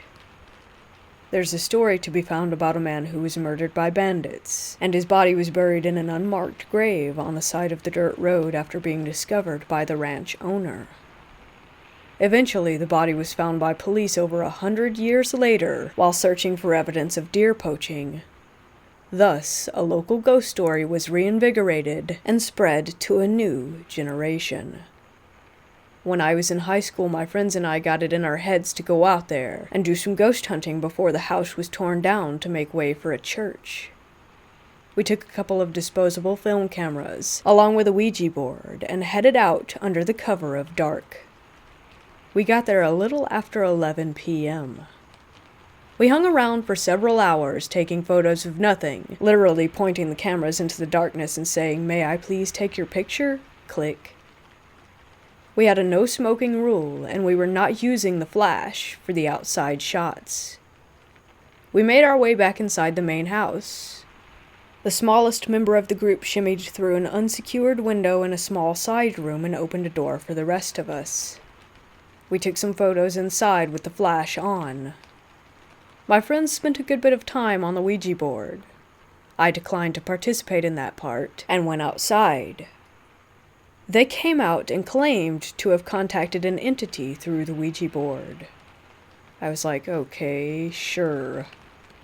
We left after all the film was spent, and we got bored with it.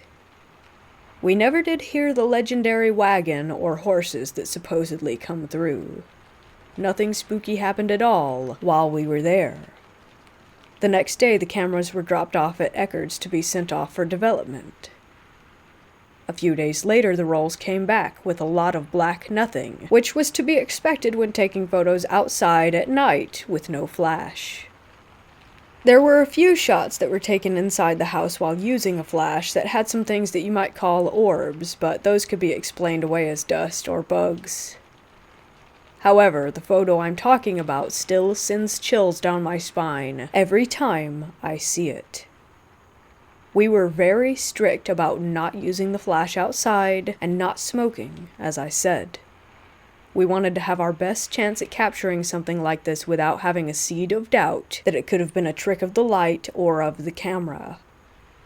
Two of my friends who took part in the Ouija session had several unexplained glass-breaking incidents. They said it happened whenever they were talking about the entity or said its name. They were sitting in the car while parked when the passenger window formed spiderweb cracks like a rock had hit it, but no impact was heard. A few days later, glass cups fell out of their kitchen cabinets, no fronts, just open shelves, when no one was in the kitchen and all the cats were in the living room with them. More than a few of their picture frames had the glass shatter while still hanging on the wall. When they stopped mentioning the entity's name, the activity calmed down and eventually stopped.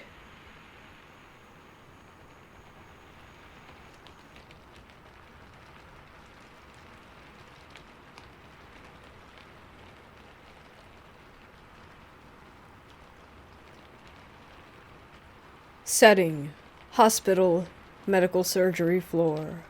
Profession: staff nurse. This happened yesterday, and I have 2 nursing students as living proof. We basically carry those indestructible Nokia cell phones around at work. If you hit the call bell, they ring to the aide's phone first, then it bounces to my phone. Yesterday, a call bell came in from an all-female room. My phone put itself on speakerphone and answered itself. A male voice repeated on a loop with a 4 to 5 second delay, "Are you there?" At the time, I was giving a report to 2 nursing students, 1 male, 1 female. The incident happened after we had just started talking about near-death experiences. We all went white and got goosebumps. The female student said, "Well, you're haunted." It was unbelievable. The male student calmly said, "Yes, we are here." This had never happened before. Those phones don't repeat. Absolutely amazing. I went into the room later and opened the window and told him he was dead and that he needed to move on. What an experience for the students.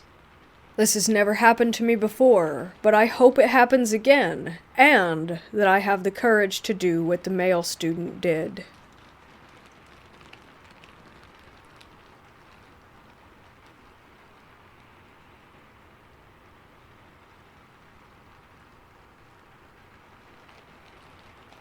I work at a mental health facility. Strange things happen a lot, like doors closing and opening, seeing things out of the corner of your eye. You know, normal, creepy hospital stuff. Well, I had the creepiest experience. One night about a year ago, I'm working on the adolescent unit, night shift. I just saw something move out of the corner of my eye. Then immediately afterward, this girl comes running out of her room screaming that the devil comes at 3:33. She's just repeating it over and over again. We get her some meds, and she goes back to sleep. The next night, it happens again. This time I look back at the clock, and it is in fact 3:33. They don't have clocks in their rooms, and they can't have watches, so there's no way that she knew what time that it was. We played back the camera, and she just went from dead asleep to balls to the wall. So this girl does this every single night for her entire stay, which was about 5 days. During that time, the quote-unquote creepy hospital stuff seemed to happen even more. Random door buzzers were going off, doors were opening and closing, lights were flickering. That creepy being watched, hair sticking up on your neck feeling was happening all the time. Every day she would say that she didn't remember getting up, and had no idea what we were talking about. About a week afterward, she got transferred to a long-term facility. I get called to receive a report for a patient that was being sent to us. I'm reading through the notes, and at the very end, quote-unquote, parents report patient repeatedly says that the devil comes at 3:33. I checked the name to see if it's the same girl. It wasn't. I called the on-call physician, and he immediately declined the patient. To this day, all the staff have no idea what happened.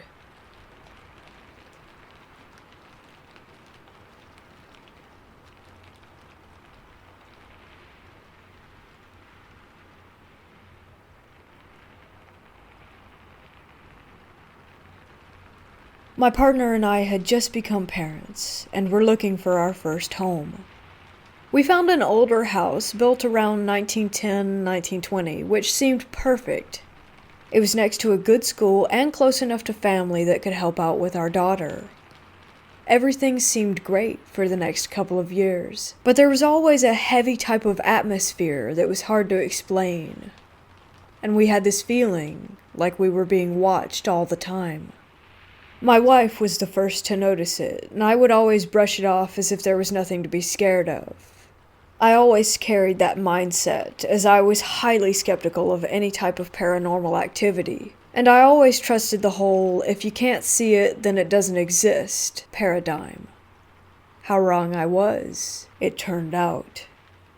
The initial signs were that things would go missing and then suddenly turn up in the most peculiar of places, like photos, and my watch, which ended up in the bathtub.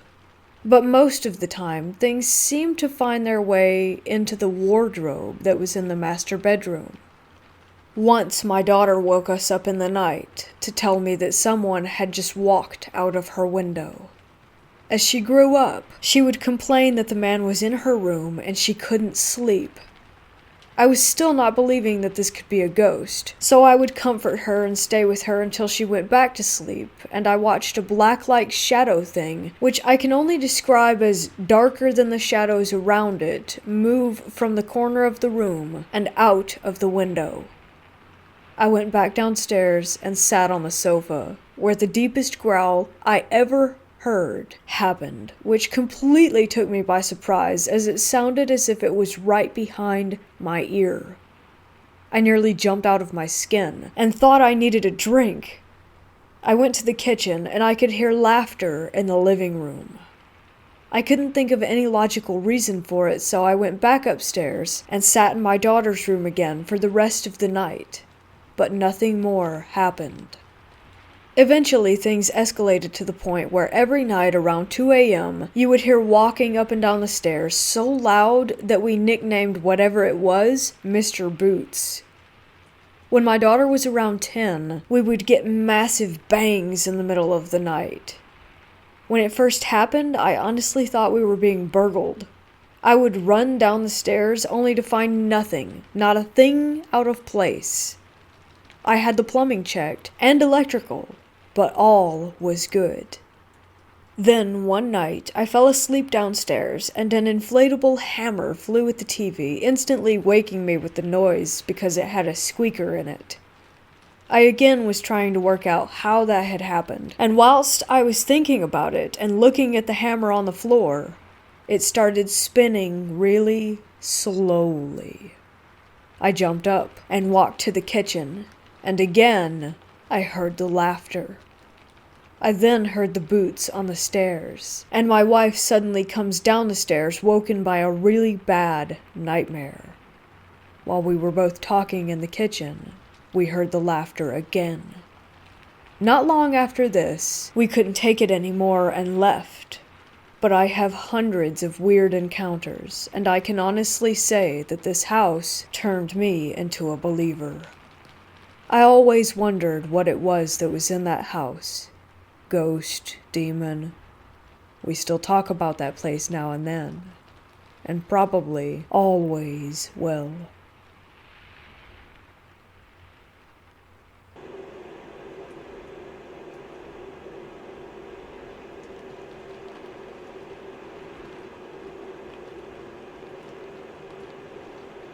A couple of years ago, me and some friends had a short-lived phase of trying to go and explore as many cool, abandoned places as we could. One of these was a very old hospital that had been closed for roughly 20 to 30 years, I believe. It was pretty central in a big town, so it was quite regularly maintained as far as terms of boarding up windows, doors, etc. to keep people out. Our first visit started with us climbing through a window near the middle of the building.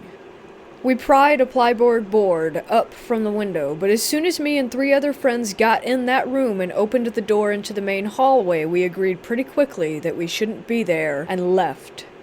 Unusual for us, as we quite clearly weren't scared of much if we were easily able to break and enter into a building in the middle of town. We'd also never been scared and anxious of anywhere before, and it's weird that all of us agreed that we should leave straight away. Our second visit is where it got properly weird. We went back about 2 weeks later, and all of the plyboard on the windows was replaced with metal sheets, which isn't strange for a building in a large town where people break in regularly, apart from the fact that the window that we went through originally was completely open. We climbed through anyway, and got all the same feelings again, except when we tried to open the door into the hallway. It was locked, and felt as if something was pushed up against the other side of it. We went back through the window, and I was last. As I was about halfway out of the window, I heard a young girl's laugh, pretty much directly behind me in this small room, and I nearly fell out of the window trying to get away from it. I thought it was my mind playing tricks on me at first, until one of my friends asked if I had heard that laugh, and that's why I jumped through this window. All my other friends had heard it too, and said it sounded like it had come from inside the room. All of this is pretty normal stuff, and I'm sure that the door being locked or having something behind it was just someone moving stuff around inside if them and their friends were exploring too. The young girl's laugh that we all heard from the room we were in, and how we felt on both visits, is what we can't explain.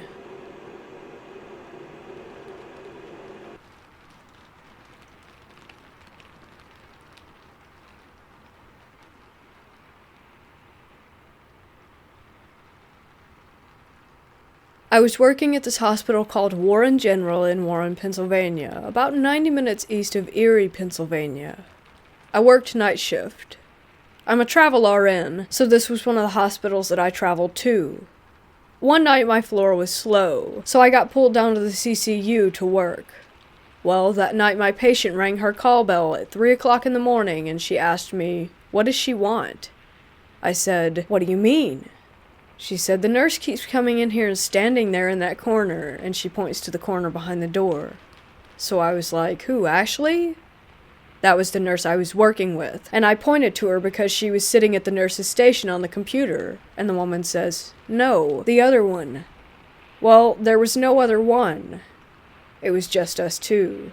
And FYI, the patient was a woman in her 50s and didn't have any history of mental illness and was not taking any meds that would make her hallucinate. I kind of laughed, and I was like, "It's just us." And she just stares at me, so I say, "Okay, if she does it again, just yell for me and I'll come right in." Her room was 8 feet in front of the nurse station. About half an hour goes by, and she yells, "See, there you go again." I got up, started walking.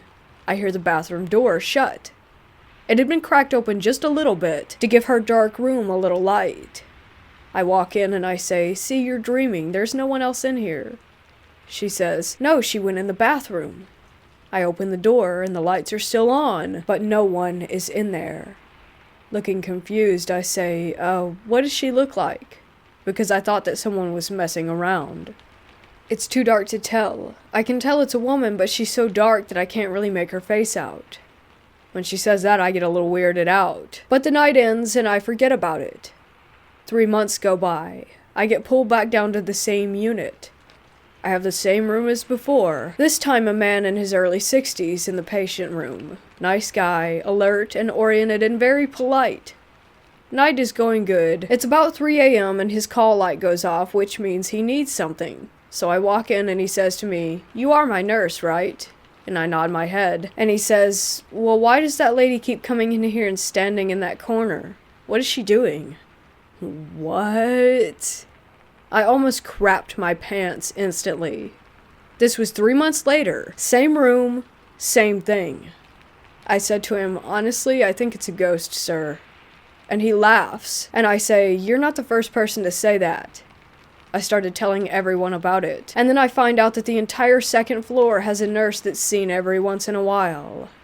I guess in the 1990s, a nurse who worked there committed suicide. She shot herself to death in the second floor bathroom.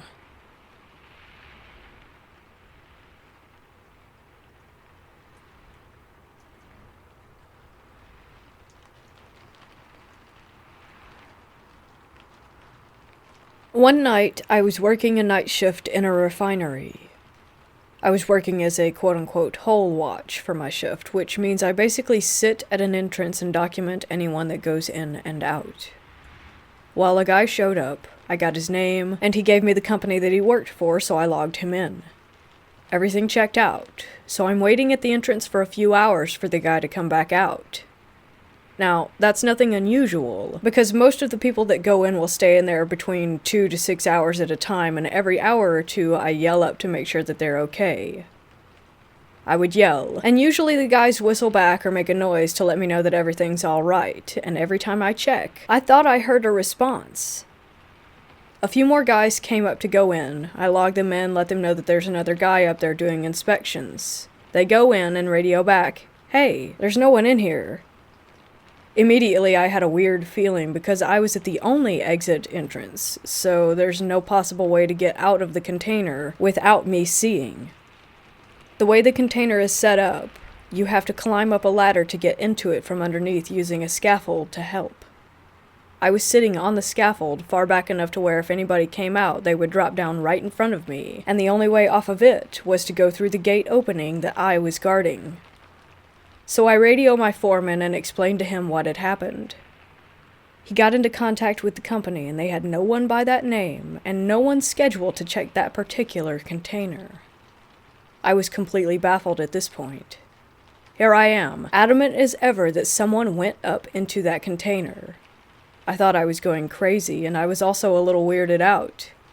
I had a signature on the log where they sign in, and I have to sign right next to their name also, acknowledging that I know that they're going in. For about 20 minutes, I'm in full panic mode and freaking out because I don't have an explanation as to what happened, or where he went, or who he was.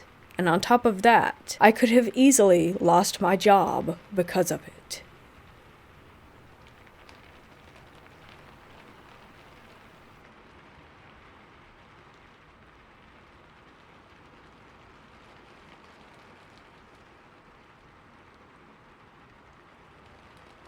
Last week, at the end of a long shift at a historic hotel, I saw a glimpse of a petite woman with a blonde bob and long beige coat staring up at a wall.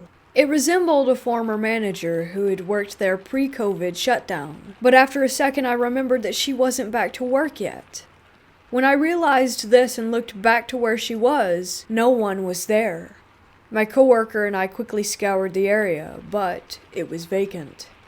I wrote it off as a benign spirit, as I've experienced some friendly activity there over the years. She just seemed curious or lost. However, I was talking with this former manager on the phone a couple days later, and she told me that she'd just had a dream that she was back working at the hotel and described exactly where she was in the dream. It was the precise location where I had seen the figure. Now, I'm not sure what I believe.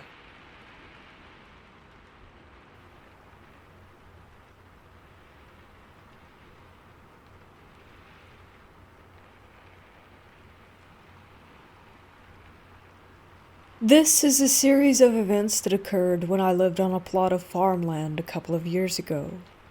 I was pregnant with my daughter, and my boyfriend worked late at night, so I was home alone a lot. Things were okay for a while, but as time went on, it started feeling strange in the house. I always felt like I was being watched while in my bathroom and the hallway right by it. I started feeling uncomfortable around windows at night. I figured I was just scared of being there alone. One of the first strange events happened while my boyfriend and I were in bed.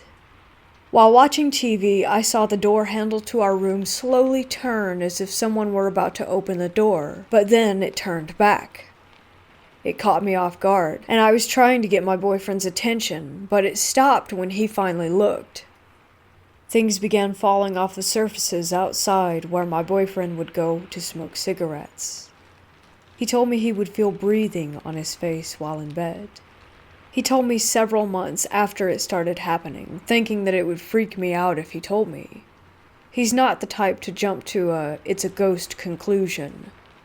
After I had my daughter, I was even more scared to be in the house by myself. I even began locking myself in our room every single night. One night, I was waiting for him to come home from work. It was around 3 a.m. I heard the door handle jiggle as if someone were about to come in, but then stopped. I figured my boyfriend had to use the bathroom or something. After waiting for about 10 minutes, I called him asking why he didn't come in yet, and he told me that he wasn't even home. My friend came over to hang out with me and my daughter. I was changing her while my friend was in the other room. I heard someone say, "Hello?" And I thought it was my friend, but she said she heard it too, and that it wasn't her. I would get my friend to come pick me and my daughter up frequently when my boyfriend was at work because I was so afraid. One night, I had an overwhelming feeling of danger and had them come get us. I was taking my daughter's car seat out to their car, and it literally felt like someone yanked it down and out of my hands. I didn't drop it. I don't know how to explain it other than to say just that it was yanked or jerked down. I hated being in this house. I can't even explain the feelings that I felt all the time. I was just so terrified, and I'm so happy to be out of there. We moved away 3 years ago. On moving day, my boyfriend told me there were garbage bags at the top of the stairs that were placed in a way that they weren't going to go anywhere. But as he and his brother were loading up the last bit of stuff out the front door, he saw these bags come tumbling from down the stairs. My bland storytelling does my emotions no justice. I've never been so scared just to be in my own house every night. As soon as the sun would set, the whole vibe would shift. I thought I was crazy. I was getting angry and upset far too often over nothing. I honestly dread the idea of ever going through something like that again.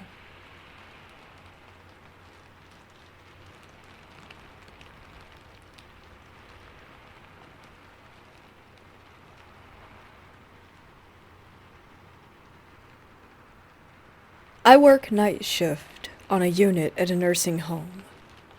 I hear and see a lot of weird things, but nothing much with meaning.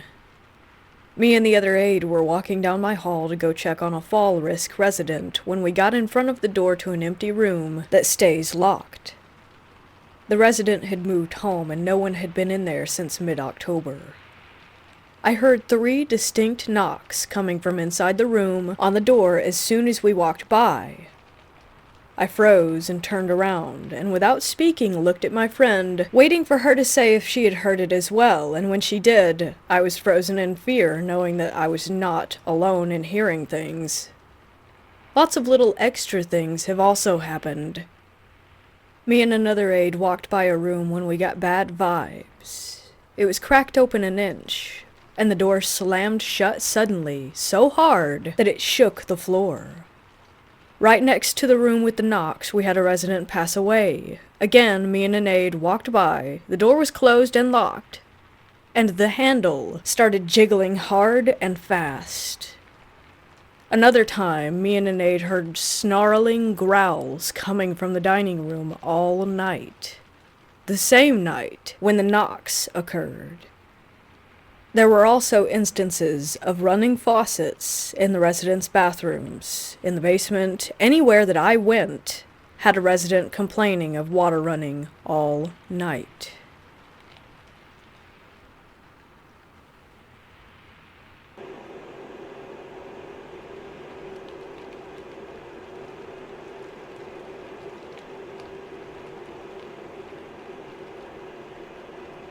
My family lives near a very large conference center in northeast Georgia. Due to COVID-19, the conference center has been shuttered and abandoned since May. This is a sprawling property with over 900 acres of forest, lake, and wilderness with a few large hotels and a dining room, auditorium, etc. It's been around for about 50 to 60 years, although my family has only been in the area since the 90s. My girlfriend and I decided to explore the property, since it's been abandoned for months now. The entrance is very securely gated. There's no way to get past the front gates without a bulldozer, so we walked through the woods, leaving the car at the top. We walked through the parking lots to make sure that no one else was there. The location is very remote, so it would be extremely unlikely that anyone would visit on foot, especially in the middle of the night on Thanksgiving. We got access through an upper exterior door, and we started poking around the main hotel. It was completely abandoned, but left in good condition.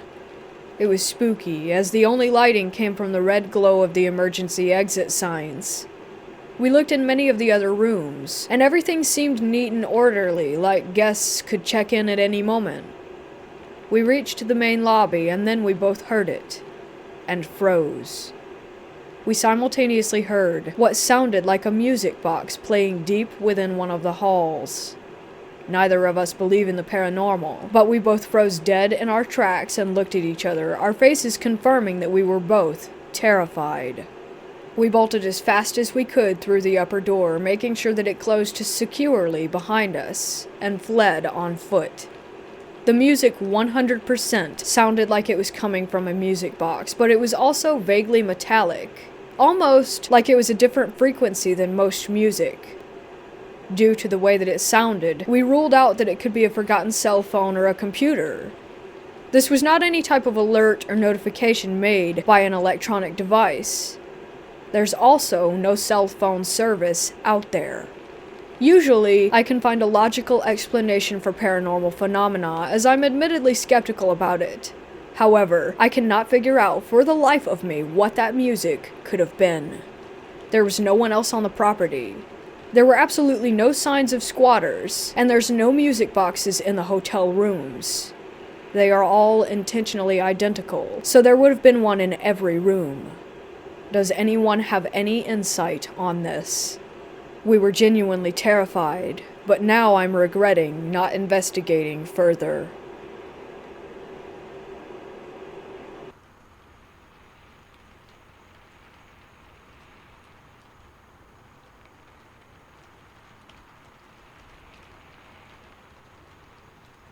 When I was in middle school and high school, my buddies and I were obsessed with studying the paranormal.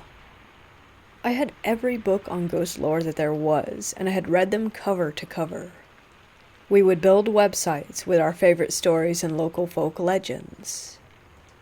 We eventually began doing films and video expeditions at night to houses, cemeteries, caves, etc. in the surrounding area. This is just a short collection of a few of the more eerie and fun things that happened. It started off with my dad driving us out to these places at night. We would tramp off into a field or cemetery while he stayed in the car and smoked a cigarette. I remember one night we walked up a hill into a graveyard and immediately heard howling coming from the area to our right.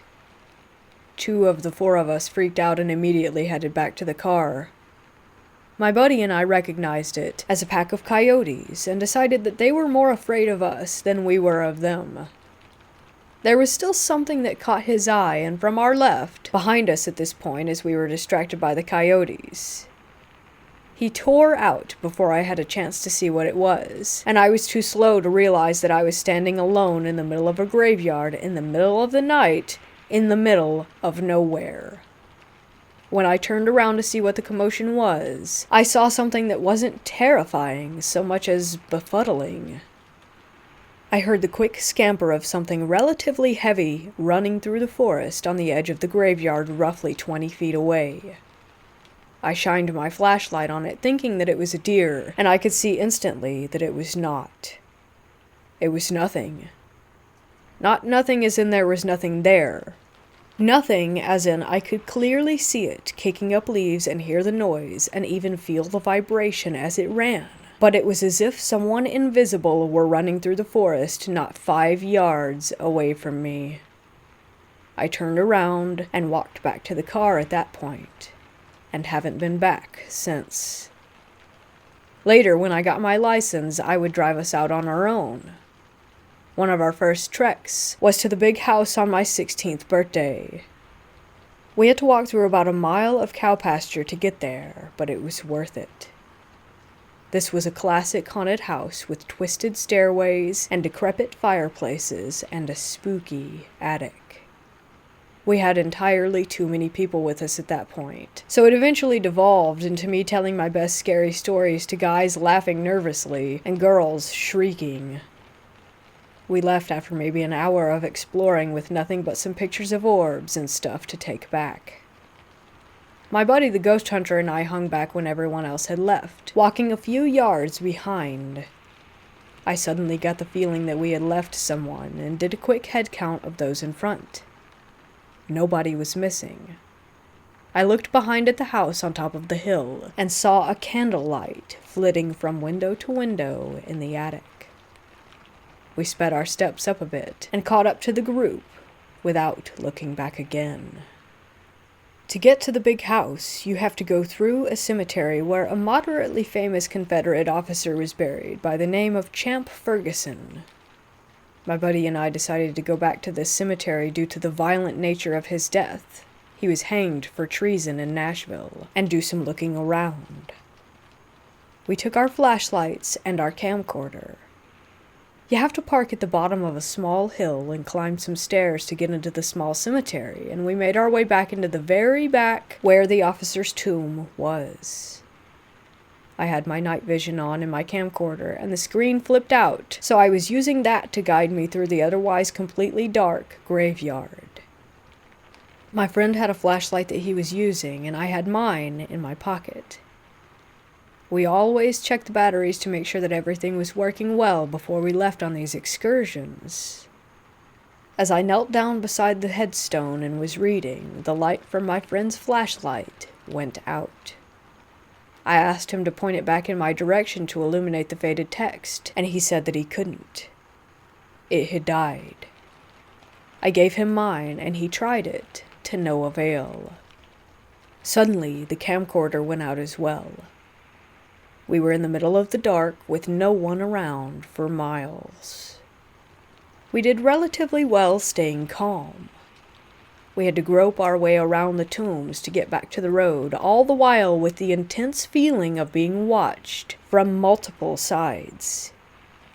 I almost broke my ankle when I got back to the small retainer wall and forgot about the steps in my hurry to get back into the safety of the car.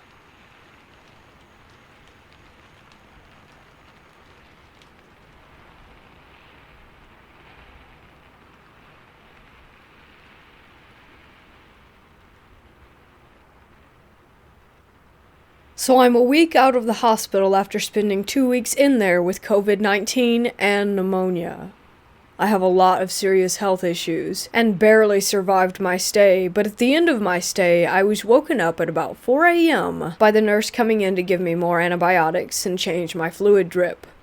She left to get a new tube for the drip, and whilst she did that, I rolled over in my bed and saw an elderly man standing at the end of my bed with his hand on the bit at the bottom, as he was looking out the window. Initially, I thought it was one of the elderly gents on the same ward, wandering into my room again. It had happened multiple times, as they all had dementia or delirium, so I spoke to him and asked him if he was all right, but he didn't respond. I buzzed for the nurse and she came back in a rush, and the man vanished before my eyes, and I believe before the nurse's too, as she stopped and stared for a moment, before shaking her head and continuing. I tried asking about it, but she kept telling me that I must be dreaming. Every time she came back into my room, she looked at the same spot where he had been. I'm not sure what I actually did see that night, and I didn't recognize the man at all.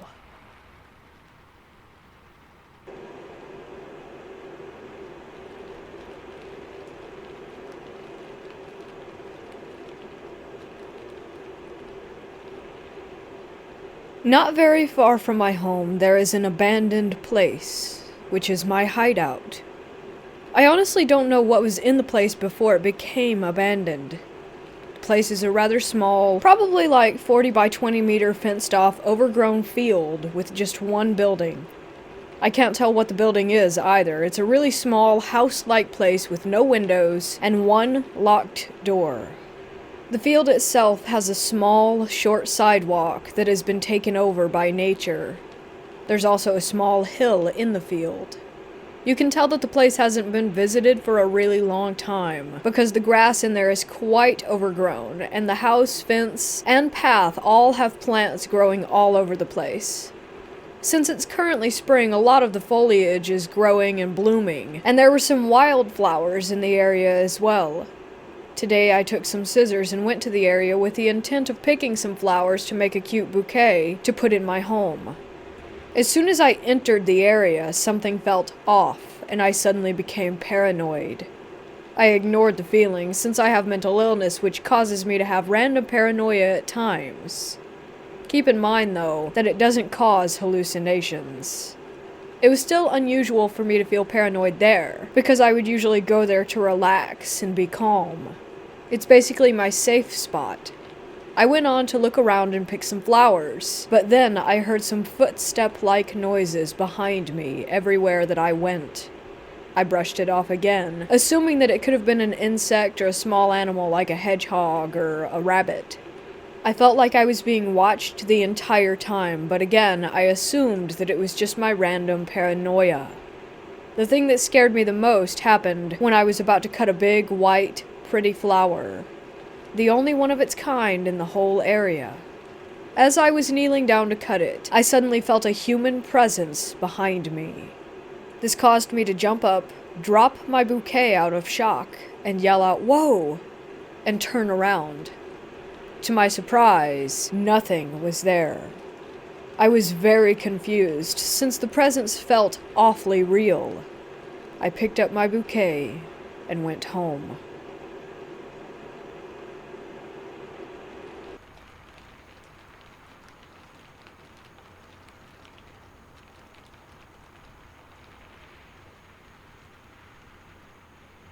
I live on the East Coast, so the cemeteries are ancient, mostly from the 1700s. Me and a group of friends went to a local cemetery and decided to do some light, no equipment, just our phone flashlights, ghost hunting. Nothing too eventful happened for the first half hour as we walked around the soldier memorials. We crossed an old limestone bridge with a little creek underneath. As we started to leave the memorials, I said goodbye, and people started to feel dizzy or weak in the knees with pressure in the back of their heads and upper neck.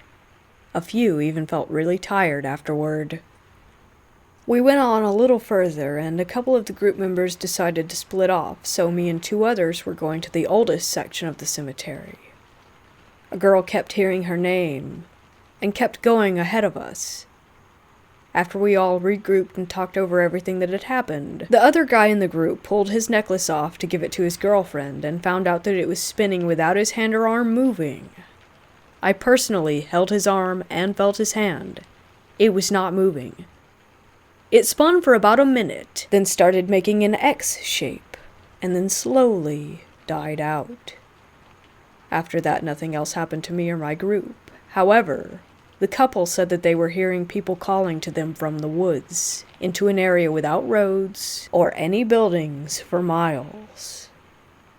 Needless to say, they thought that we were playing with them, but we were on opposite sides of the cemetery entirely. Just yesterday I was talking to a girl from the group, and she said that at home she heard the same voices, plus screaming and people knocking on her door. Today, I found out that she's in jail. What do I do? Should we go back to the cemetery and apologize? Or should we just forget that it happened?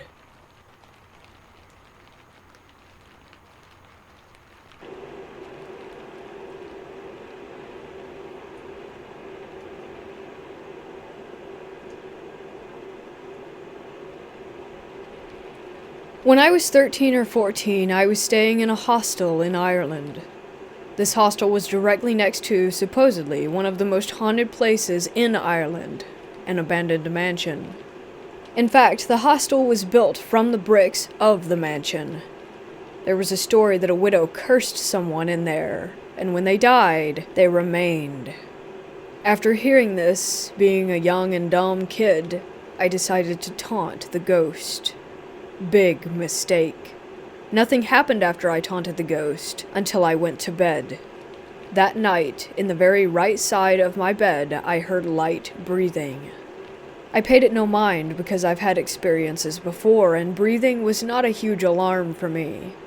I eventually fell asleep, and then I got a phone call on my phone at 3 to 5 a.m. Likely family from back home in the US. I didn't answer the call, and I tried to go back to sleep, but there was a problem. My comforter had fallen off the bed, to the right side of the bed, and the breathing was loud and raspy now. At this point I was frightened because I had never heard breathing that loudly before, and it just wouldn't stop. Needless to say, I didn't get my comforter out of fear, and it was a good thing that I didn't. In the morning, I was shocked by what I saw. To the right of my bed was the comforter laying on the ground, and it looked as if there was a human underneath it. I could make out the arms, legs, and head. To this day, I genuinely believe that if I had reached for my comforter, something would have reached back.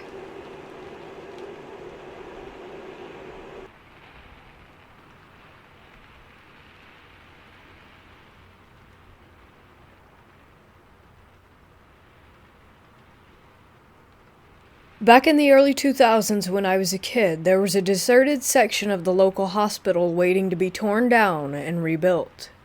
My friends and I thought that it would be a fantastic idea to climb onto the roof and practice our parkour skills. After about 30 minutes, one of my friends stood on a skylight and it gave out from under him. He only just managed to grab onto the ledge, which stopped him from falling in. Myself and my other friend then rushed over and grabbed his hands to start pulling him up when we noticed a little girl standing on a chair directly in the moonlight, looking up and waving. We pulled our friend to safety and quickly looked back over the side to find that the little girl was gone and the chair was on its side. We all left pretty quickly after that. All of us were shocked.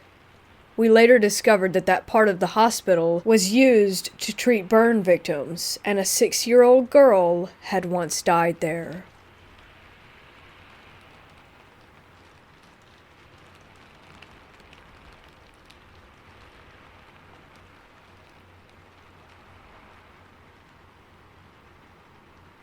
"25 years ago, we moved homes. It wasn't in the greatest of areas, but it was better than we were previously. I shared a room with one of my 4 sisters. We had a TV in our room, but the remote control was broken, so we never used it. It stayed on Channel 5, the TV Guide channel. After a few months of living there, the TV in our room would randomly turn on every night and switch to Channel 33, which was usually Seventh Heaven or Full House that would be playing. No one in my family ever watched that channel. We didn't think anything paranormal about it. The house didn't feel creepy. Everything was fine aside from the TV turning on. Eventually, the channel would change to a station with just static, and the volume would turn on all the way. It would scare us and wake us up every night, so we unplugged the TV. Ever since the station had changed to static, the vibe of the house felt different. It was heavy, and my sisters and I always felt afraid, but we didn't know why. After a year living there, we would experience weird things. Lights turning off and on, random noises, hearing kids. Our aunt lived downstairs, and she was always keeping her room locked, even when she was home. One day my sister and I went downstairs to grab the vacuum, and we heard jumping on my aunt's bed, and her door was wide open. My aunt was at work, so we poked our heads in to see who was there. We saw no one, but heard kids laughing and the bed moving, once again as if someone were jumping up and down on it. A few days later, we were playing in the living room upstairs and we heard a cough coming from down the hall. We went to check on who it was, because no one was home aside from my sisters and I, and we were all together. We saw a man in black pointing to my sister's room as if he wanted us to go. We were terrified, so of course we didn't. We stayed put until my parents came home. When they arrived, we told them what happened. They went to check out my sister's room, and there were scratches and crayon marks all over the wall and ceiling.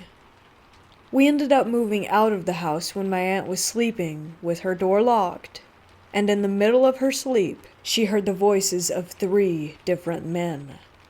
When she tried to open her eyes, they were held shut. They choked her and laughed. She tried to scream for help, but she couldn't make a sound. She eventually passed out, and when she woke up, she felt as though she had been beaten. Her door was still locked, and everything was still in place. We thought it was sleep paralysis, as there were no signs of anything that happened, but later on that day, and within the next few days, there were bruises all over her body and around her neck. We couldn't explain what had occurred.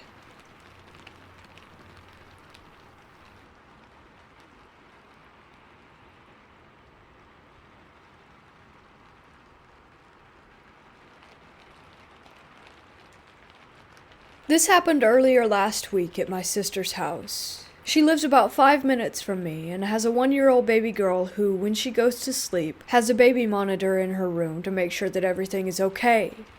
Anyway, my sister had just finished putting my niece to sleep and I was watching her on the baby monitor. Nothing crazy, and it was during the middle of the week around 7:30 p.m.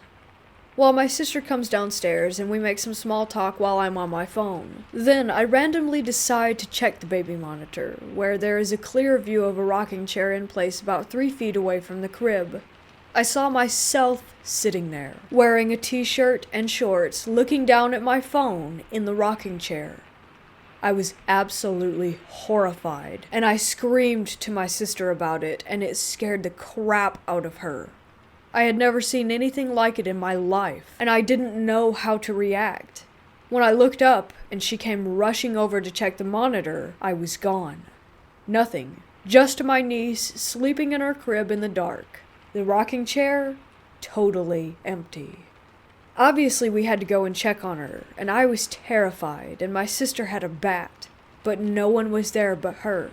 Nothing was out of place. I wasn't wearing what I had on that night, though. I was clearly wearing a white t-shirt and gym shorts with Nikes on. I had my glasses on and you could see the bright cell phone screen in the dark as I hunched over to look at it.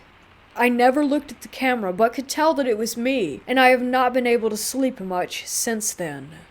I can't get that picture out of my head, and the baby monitor doesn't record video, or else I would have gone back and looked. It's probably the craziest thing to ever happen to me in my life. I was not high or drunk or anything like that. It was a normal weekday after work.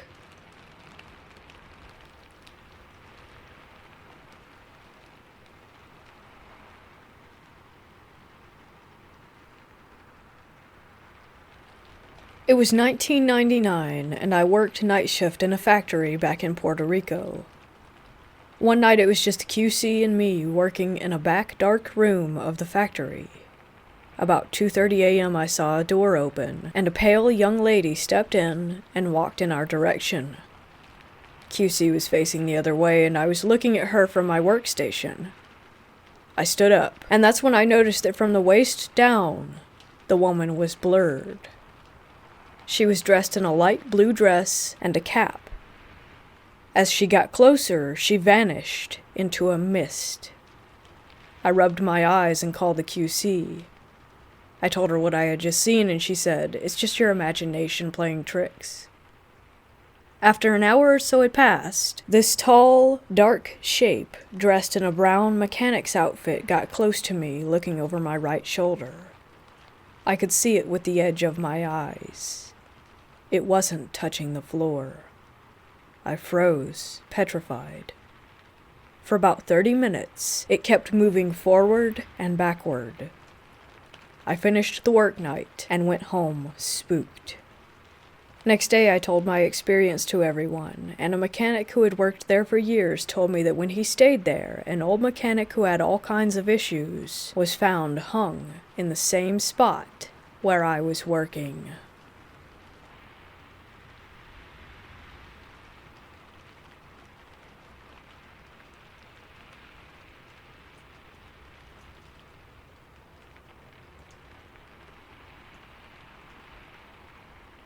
I am a security officer and I work in a low-volume hospital. I'm sitting in my office on the computer, and to the left of me is a closet door about 3 feet away. It's a small office. Out of nowhere, there are two very loud pounding sounds coming from inside the closet. These were full-on banging sounds, not just knocks. It shook the entire office, it was so violent. I jumped what felt like 10 feet out of my chair. It took me a minute to realize what had just happened before I actually looked inside. Of course, nothing was in there, just some old office equipment. I'm kind of in shock now. I've worked here for a year and have had some odd stuff happen, but I could always find an explanation in my head. This time, I just can't. We've had reports of odd things happening from the housekeeping and other workers.